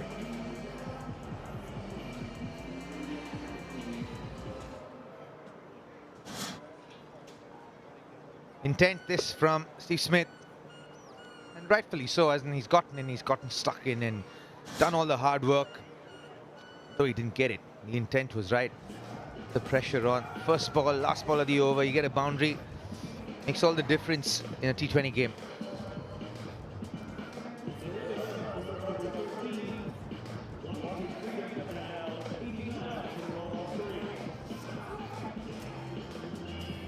Partnership goes into the 70s now. Pretty good at last over that went for 11. With twos and a boundary off the very last ball.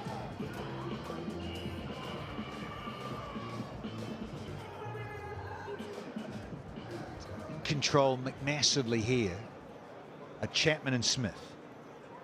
Unicorn, simple equation, have to dislodge these two to get back in the contest. And who are we going to have? Yeah, Harris Ralph, another one of the strike weapons for the Unicorns. Up against Mark Chapman, who's not far away from a 50.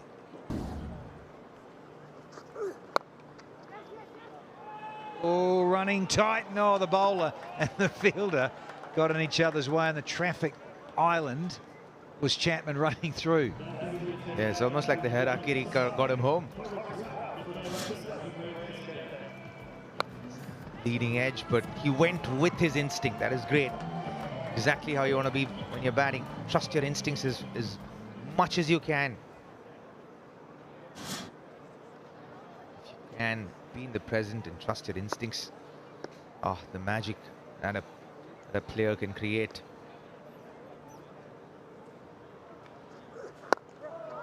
Honing in on those stumps. It's Harris Ralph, but Smith, composed and sensible. Let's just keep rolling the strike over, ticking it over to back to Chapman. Just finding things a little bit more smoother. He's 138 with a strike rate. So what, local time coming up 5:30 p.m. and the sun will start to get a bit lower in its axis. These two are enjoying themselves for the Washington Freedom. Just 36 now of 40, so comfortable for those out of Washington. We saw George earlier, didn't we? George Washington, that is. Here for the Freedom. Sounded really good. Not good enough, though. It has been taken brilliantly. That is a great running catch. It is the end of Chapman, and just what the Orange Army wanted. You got to feel for Chapman on that one. He picked the screws out of that shot. And only because he was hitting it against the wind to the longer side of the ground. And this was taken, but what a Cognizant clutch catch that from Hassan. Running to his right, adjusting at the last moment. Fantastic catch. Chapman goes after a well-made 44. 91 for 4.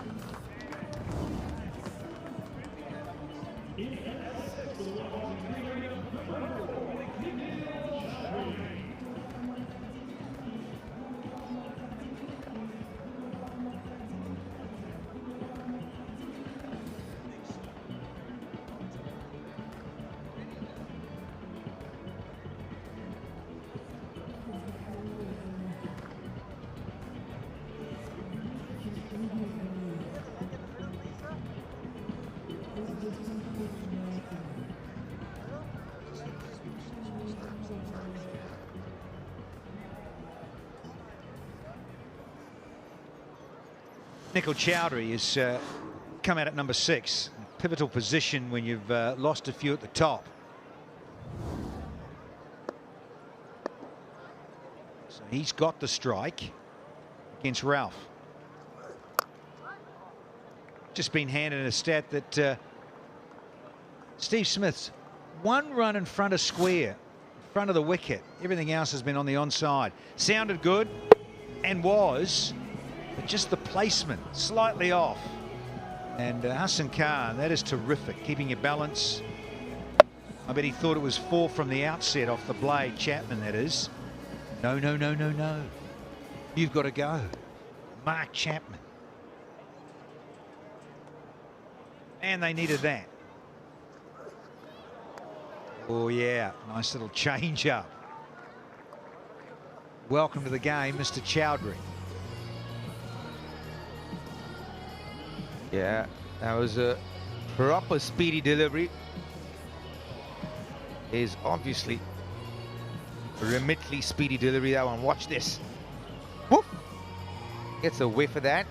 Whiz past your ear. Smell the leather a little bit. Yeah, somewhat late on it, Chowdhury. That's why I think it's such a good delivery, either your first or second, up against a new batter, because he's just not ready, or he's not got the feel and the pace of the pitch. He's just got too straight here, as Ralph, and it's been picked off. Still a very good over. Wicket off it, just 3, and it's 92 for 4 now.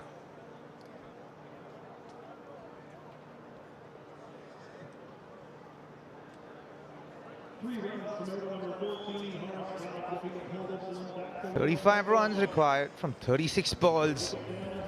Captain Steve Smith there. That's the match summary. Match shot. Skipper hanging in there. 39 at 34. Hassan also hanging in there. Pushed them on to 126. Edwards got 4. But 92 for 4 at the moment.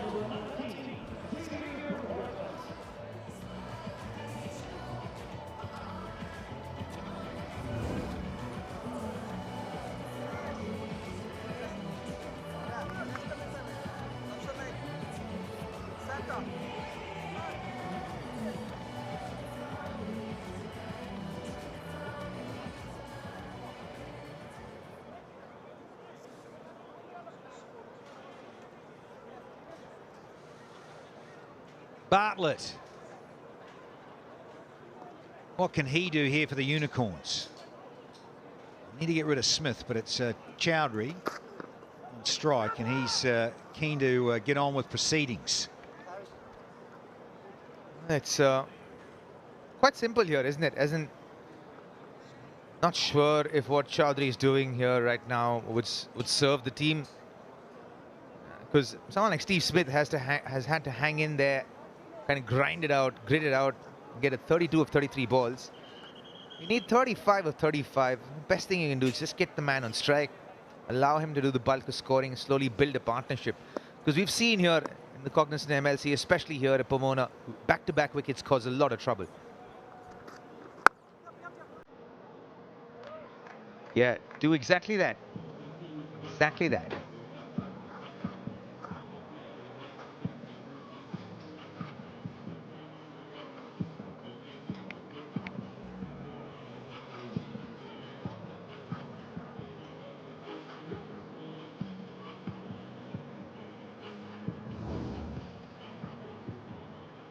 Very congested, and it can't get much more than this.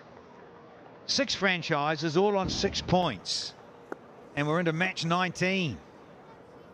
Just net run rate separating all of these teams.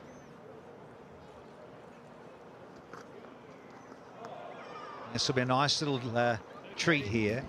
A couple of Aussies locking horns. You've got Xavier Bartlett, who's no slouch. Gets it through at a good clip, and also movement and bounce when he needs to. And you've got Stephen Smith, his brilliance in all forms of the game over the years. Watch this. A remitly speedy delivery, yeah, cross seam and pumped into the pitch. Torres with a reverse cut. You hook that if you can, Stephen.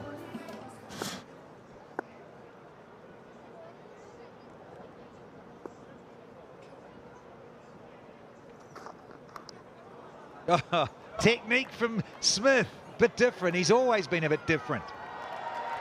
Played it as only Steve Smith could.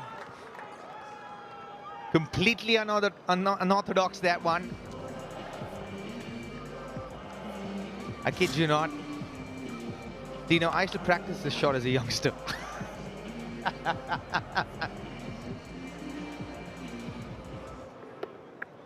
That's the old French cut, as you call it, right? I thought you were just going to talk about gummies or something. I want what he's having. July the 4th. Yeah, may the 4th be with you, my friend.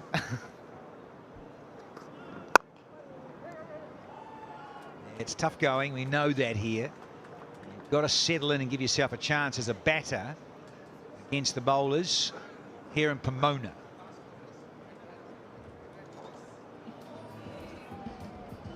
Stars and stripes, you betcha. Independence Day, Saturday, July the 4th here in the United States of America. 250th. It's not that old. Thinking about some of the Brits and, you know, the UK and everything. And then Europe, Western Europe, look at that, in Russia, how old. Land of the free and the brave and all of that.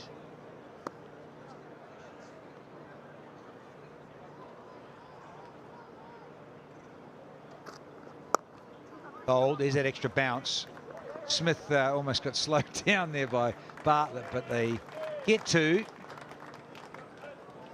And the 100's up now for the freedom after 15. 100 though for the loss of 4.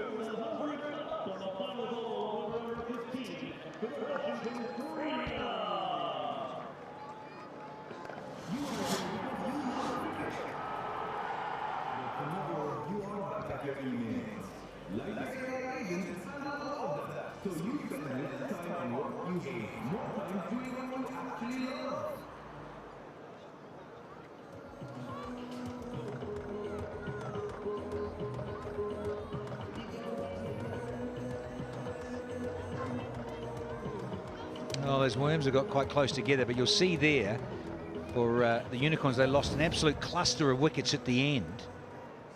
Sort of 109, 119, 120, 120 and 126 all out. So that was the undoing. They lost 3 in the 40s as well, 41 and 2 at 45. So lost too many wickets too often with the Unicorns. Nothing but fresh air there. Smithy, you tell him. Oh, you gotta love this from Smith. Off previous over 85, 87, 87. That's the wicket-taking delivery.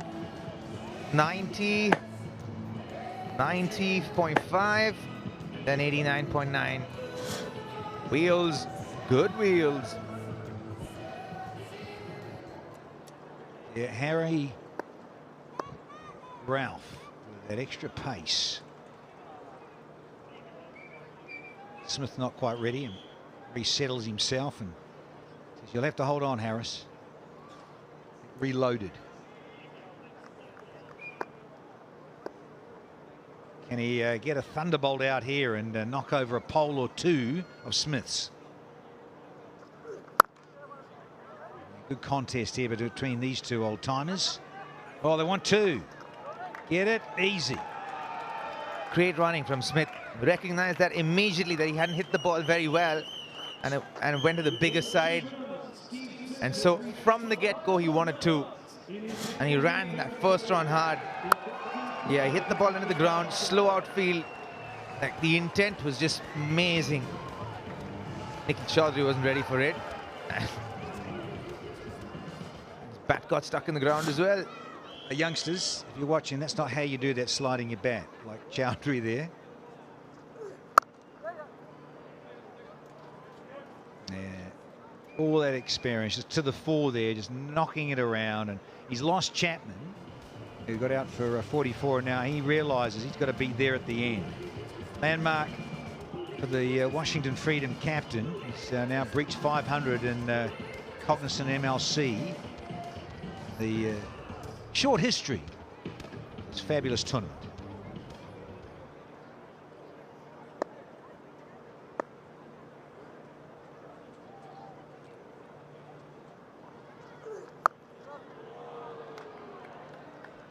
Yeah, this is much better from Nikhil Chaudhary.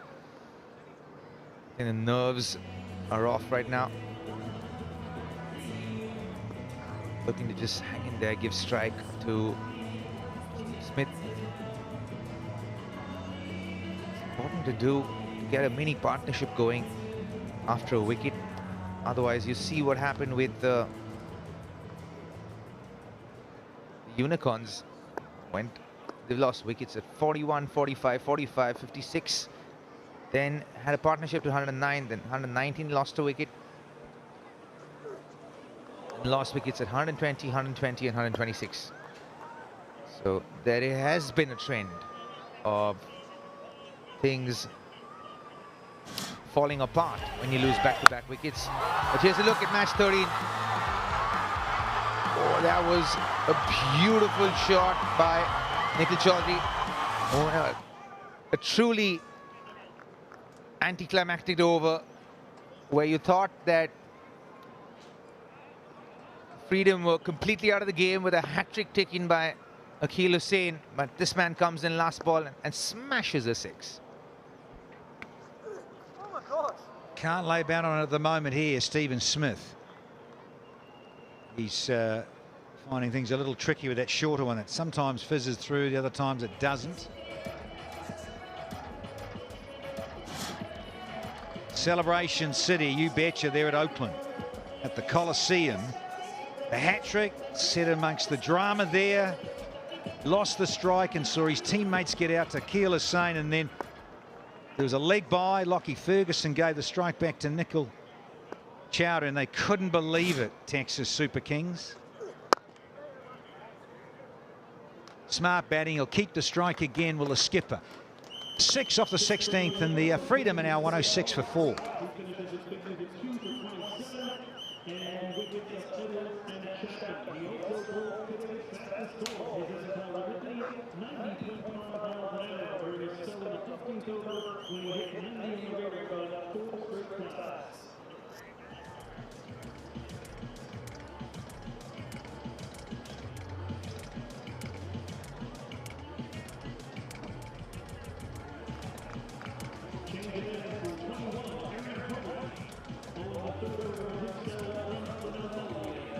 Well, the Freedom look like they're in complete control and getting it done. What the Unicorns would give for a quick double wicket blow to change that. Should be cruise control home here for Steve Smith. He's played really nicely for his 41. Here comes Hardy, who's been expensive thus far. 2 overs, number for 21. I think he's got a bit of a puzzle on his hands, to be honest with you, Matt Short, because they've given a debutant to the young leg spinner Emmanuel. Remember, of course, you can get your tickets not just for this evening but tomorrow on tickets.majorleaguecricket.com. Great crowd tonight. Smith dances down, opens up the face, should get a couple, but the challenge he has, Liam Plunkett, is Emmanuel's only bowled 1 over, Short himself's bowled 2. Still nothing from Hassan Khan or Sanjay Krishnamurthy. And Seamer sitting on the bench. Where's he going to turn here? This game is getting away from him.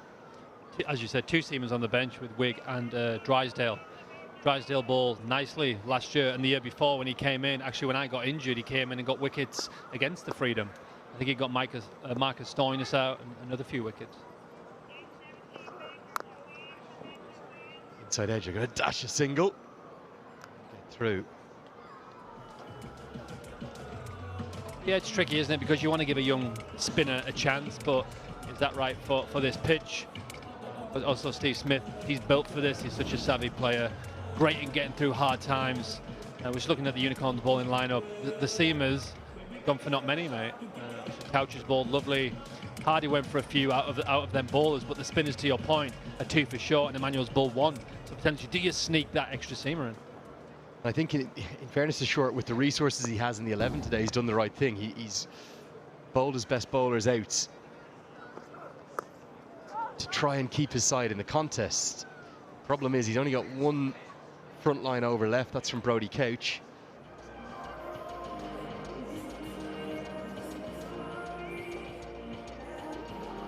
And short, does a serviceable job with his off breaks. Felt a bit sorry for Emmanuel. I was a leggy myself. I know what it's like defending a low total. Especially young, nervous, coming in there, getting them wrists warm, your fingers warm. It is nervous playing against some of the best players in the world. But yeah, see Hardy can pick up a wicket here.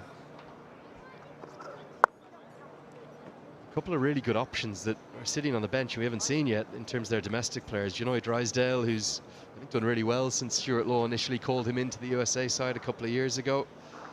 And then no room yet for Stephen Wigg either. The left arm seaming option could have been a good one. Yeah, he's very controlled on a wicket like this, a different option. Drysdale, I played with many years for the Philadelphians and then also with San Fran. He's still kind of raw. He runs up, ball's quick, like a slingy action, but when he gets it right, it's very dangerous. He's been working on his slow ball, and he's got some good pace, Lenny. He can hustle it through, and he could have been a threat on here. Again, he's one of those taller bowlers who would have hit the surface well. We've seen the rewards that they've had. 34-year-old did play 5 games across his 2 seasons. Rather extraordinary stroke, almost a tennis serve back towards the bowler, but he hasn't been used yet this year, Drysdale. End of the 17th. It's 111 for 4. This is when Smith has played back-to-back innings, and he's just, I'm here to win the game. It doesn't have to be pretty. I don't have to hit it in 4s and 6s. What I'm going to do is, as captain, I'm going to lead this team and I'm win the game. And that's what he's done. Tricky surface, but his technique and the way he plays has obviously guided the whole. You would think at this point they're going to make this, right? It looks fairly comfortable right now. Yeah, the only way that changes is the wicket of Smith now, this over, and it has to be now.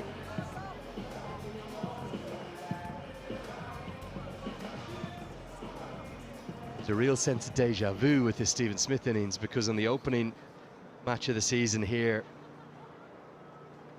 New Ground in Pomona, he made 40 off 44 balls. That was opening the batting. Last roll of the dice. Here's Brodie Couch's final over. Mid-on is up in the circle, so Smith hits with the wind and hits all the way.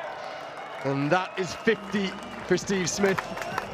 Well, it's been an impeccable innings of the highest quality. 2 4s, 2 6s. Steve Smith doing Steve Smith things. Outstanding innings. What I like about this, though, is like if you're slightly off as a bowler, he's going to punish you. So if you come up and you've been in the outfield and you're not quite there and you overpitch it, he's going to put that away. That's kind of the final nail in the coffin for me, Lenny. Outstanding innings, great 50 from the leader. Now inside edge onto the pad, and again another remarkable body gesture. He's great to watch, Steve Smith. Can't take your eyes off him. He won't win any awards for strike rate or maybe many highlights packages, but it's been a fantastic innings, a match-winning one. He's just raising his bat there to the freedom. Outstanding innings. Yeah, sometimes you have to win a game. It doesn't have to be pretty, but you have to do a champion's job, a captain's knock, and finish it off. Outstanding innings. All of that test match experience, all of that test match technique tested. Couch has done a really good job, though, this evening for the Unicorns. They're not going to be in a winning effort, just 9 to win off 16 now, but he's bowled with pace, he's bowled with real control too, kept things simple nicely. Been impressed with him the 3 years I was playing with him.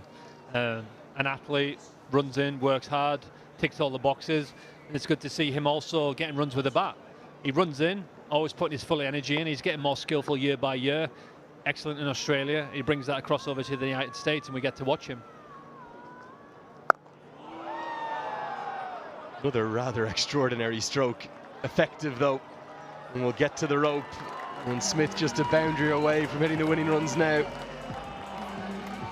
It's actually worth a shout by Brodie Couch to give that opportunity. I'm going to bowl a high bouncer. Probably would have been a wide, but also, I mean, it was a chance, right? But the way Steve Smith plays, unorthodox, crazy shot. Not one for the textbook, but I tell you what is, it's 4 runs. Good shot. What do you call it? The lacrosse lasso up over his head? The fishing reel shot? What's he doing? Where's he playing? This goes up and could be taken. It will be. Smith won't hit the winning runs. Couch will get much deserved reward with his 2nd wicket. Looking to end it in real style, Steve Smith. He's perished doing so. Yeah, the shot before the pat rafter, that's what we're going to call it. That one, miss hit, open blade. It was there to hit, bit tricky in the wicket, but he wanted to finish it off. You don't blame him. A cross seam, full. It was actually there to hit. Bit of bounce, but nothing too drastic there, and it ends up being a really good catch by Finn Allen. Slight little run and the catch over his shoulder. Good take, but Steve Smith, outstanding innings. He's won that for the Freedom here, we think, 56, and the Freedom 123 for 5.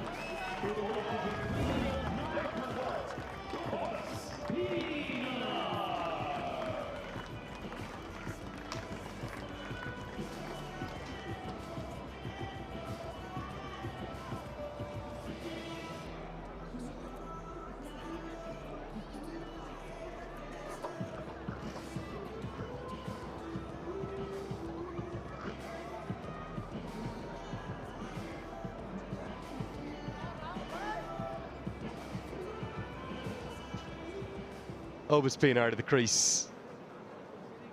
Number 7. Plenty of experience and always does a good job down the order for the Freedom.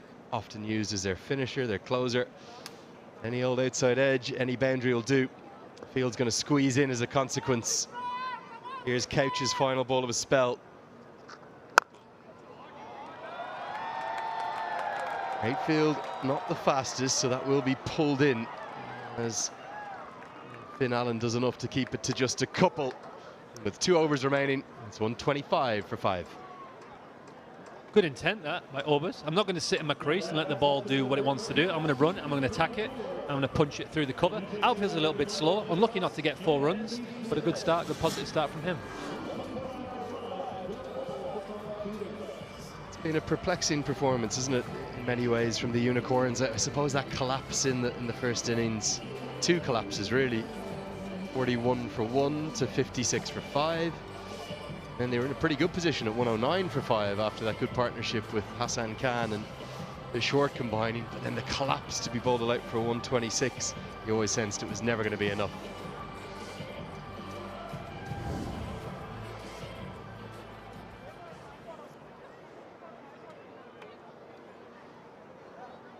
Very satisfied look from Steve Smith. He'd have loved to have hit the winning runs, but he knows that he's done his job. And it's a remarkable look to that points table, isn't it? Because Freedom, they get these 2 runs, they're going to go from 6th to 1st, just like that. The only side with a really bad negative run rate, all of a sudden be top of the table, and thinking again of a long playoff run. Picked up, and that will be the winning moment. It'll be a boundary 4 that Chowdhury hits to give the Freedom a 5-wicket victory. It was comfortable in the end, built upon a very fine bowling performance. Some fantastic fielding, particularly from the captain, Steve Smith. And then his innings of 56 combined with Mark Chapman's 44 has given the Freedom a crucial 2 points. There you go, top of the table. To your point, we spoke about this the other day about run rate, but also you have to win a game, and that's what the captain's done in both games there. Outstanding knock, not an easy wicket, but he's led his team to a victory. Outstanding by the Freedom. The Unicorns bowled pretty well then, mate, in terms of the seamers bowled really well, the ball quick, the ball straight at the stumps, but it's obviously just that low score by the Unicorns which didn't help out. Here we see the winning shot here by Chowdhury, a little help over fine leg, good wrists, that's what he's known for. 4 runs to finish that win for the Freedom. Yeah, real delight for a side who have been in positions they've been unaccustomed to this season, always up in the top 3 in the first 3 years of MLC. Bottom of the table at a few points here in season 4 of Cognizant MLC. But they're back where they love it the most, top of the table. We'll have plenty more work to do to finish in a top 2 slot to get 2 chances at the grand final. But to start July 4th, to start Independence Day, they're the virtual fireworks. We'll have the real ones later on. The Freedom win by 5 wickets with the best part of 2 overs to spare.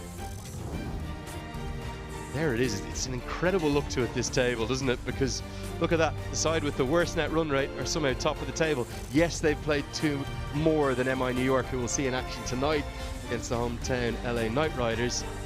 You just get a sense it's going all the way to the 30th and final group game. guys are just going on here, New York, about to get warmed up. I was just about to speak on them last year, how they went from struggling to winning the thing. This year, teams have won more games, and obviously it's more packed in that table. But yeah, a couple of good wins from the Freedom, and they're right back up there. Regardless of that run rate, you have to win the games, and that's what they've done. 2 games here, run rate gets a little bit better, and then they stroll on to the next game with confidence. After 3 early wickets, a really good partnership for that 4th wicket between Chapman and Smith drove the innings. They put on 72 altogether, and they played really nicely. Chapman was more fluent than Smith, but Smith ever so effective.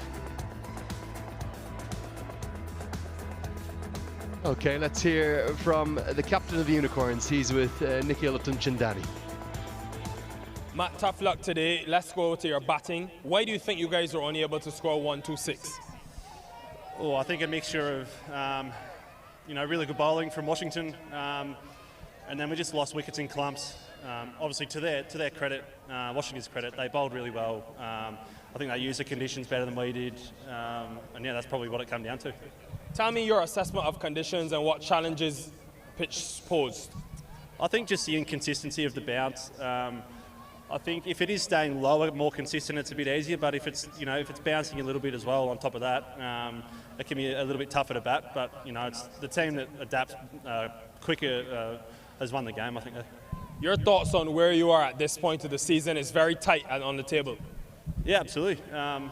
I think last time we had a win, we jumped from 5th to 1st, so that's pretty much how close it is. But every win's crucial. Even hanging the game there until the 18th over is crucial as well. Well done today. Hard luck. We'll see you soon. Thank you. Yeah, rather dejected Matt Short there. Just feel as though Hardy probably the weak link in that bowling attack, and maybe an incorrect selection to give a debut to Emmanuel. Might have been better served seeing him up in Texas. The likes of Janoy Drysdale and Stephen Wigg just warming the bench from the domestic players. Didn't have enough seamers on the surface that they were playing on for the first time, remember. And after a 6-day break, the Unicorns, well, outside of those 2 wickets for Rauf and Couch, and then a pole for Xavier Bartlett, not much to cheer. There's the confirmation that the Freedom have cruised home by 5 wickets. 11 deliveries to spare, and Steve Smith and Chapman, the stars of the show, no doubt about it, as the Freedom move back top of the table.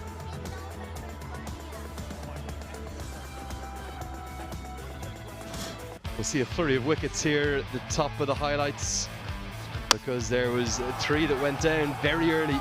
The Freedom were in real trouble. Mitchell Owen was bowled by Xavier Bartlett. Jack Edwards promoted up the order to open the batting. It was taken by Krishnamurthy, and it was Andreas Kaus who was cleaned up by Brodie Couch. Thought Mark Chapman played very fluently, 5 boundaries in total in his 33 deliveries to finish with 44, including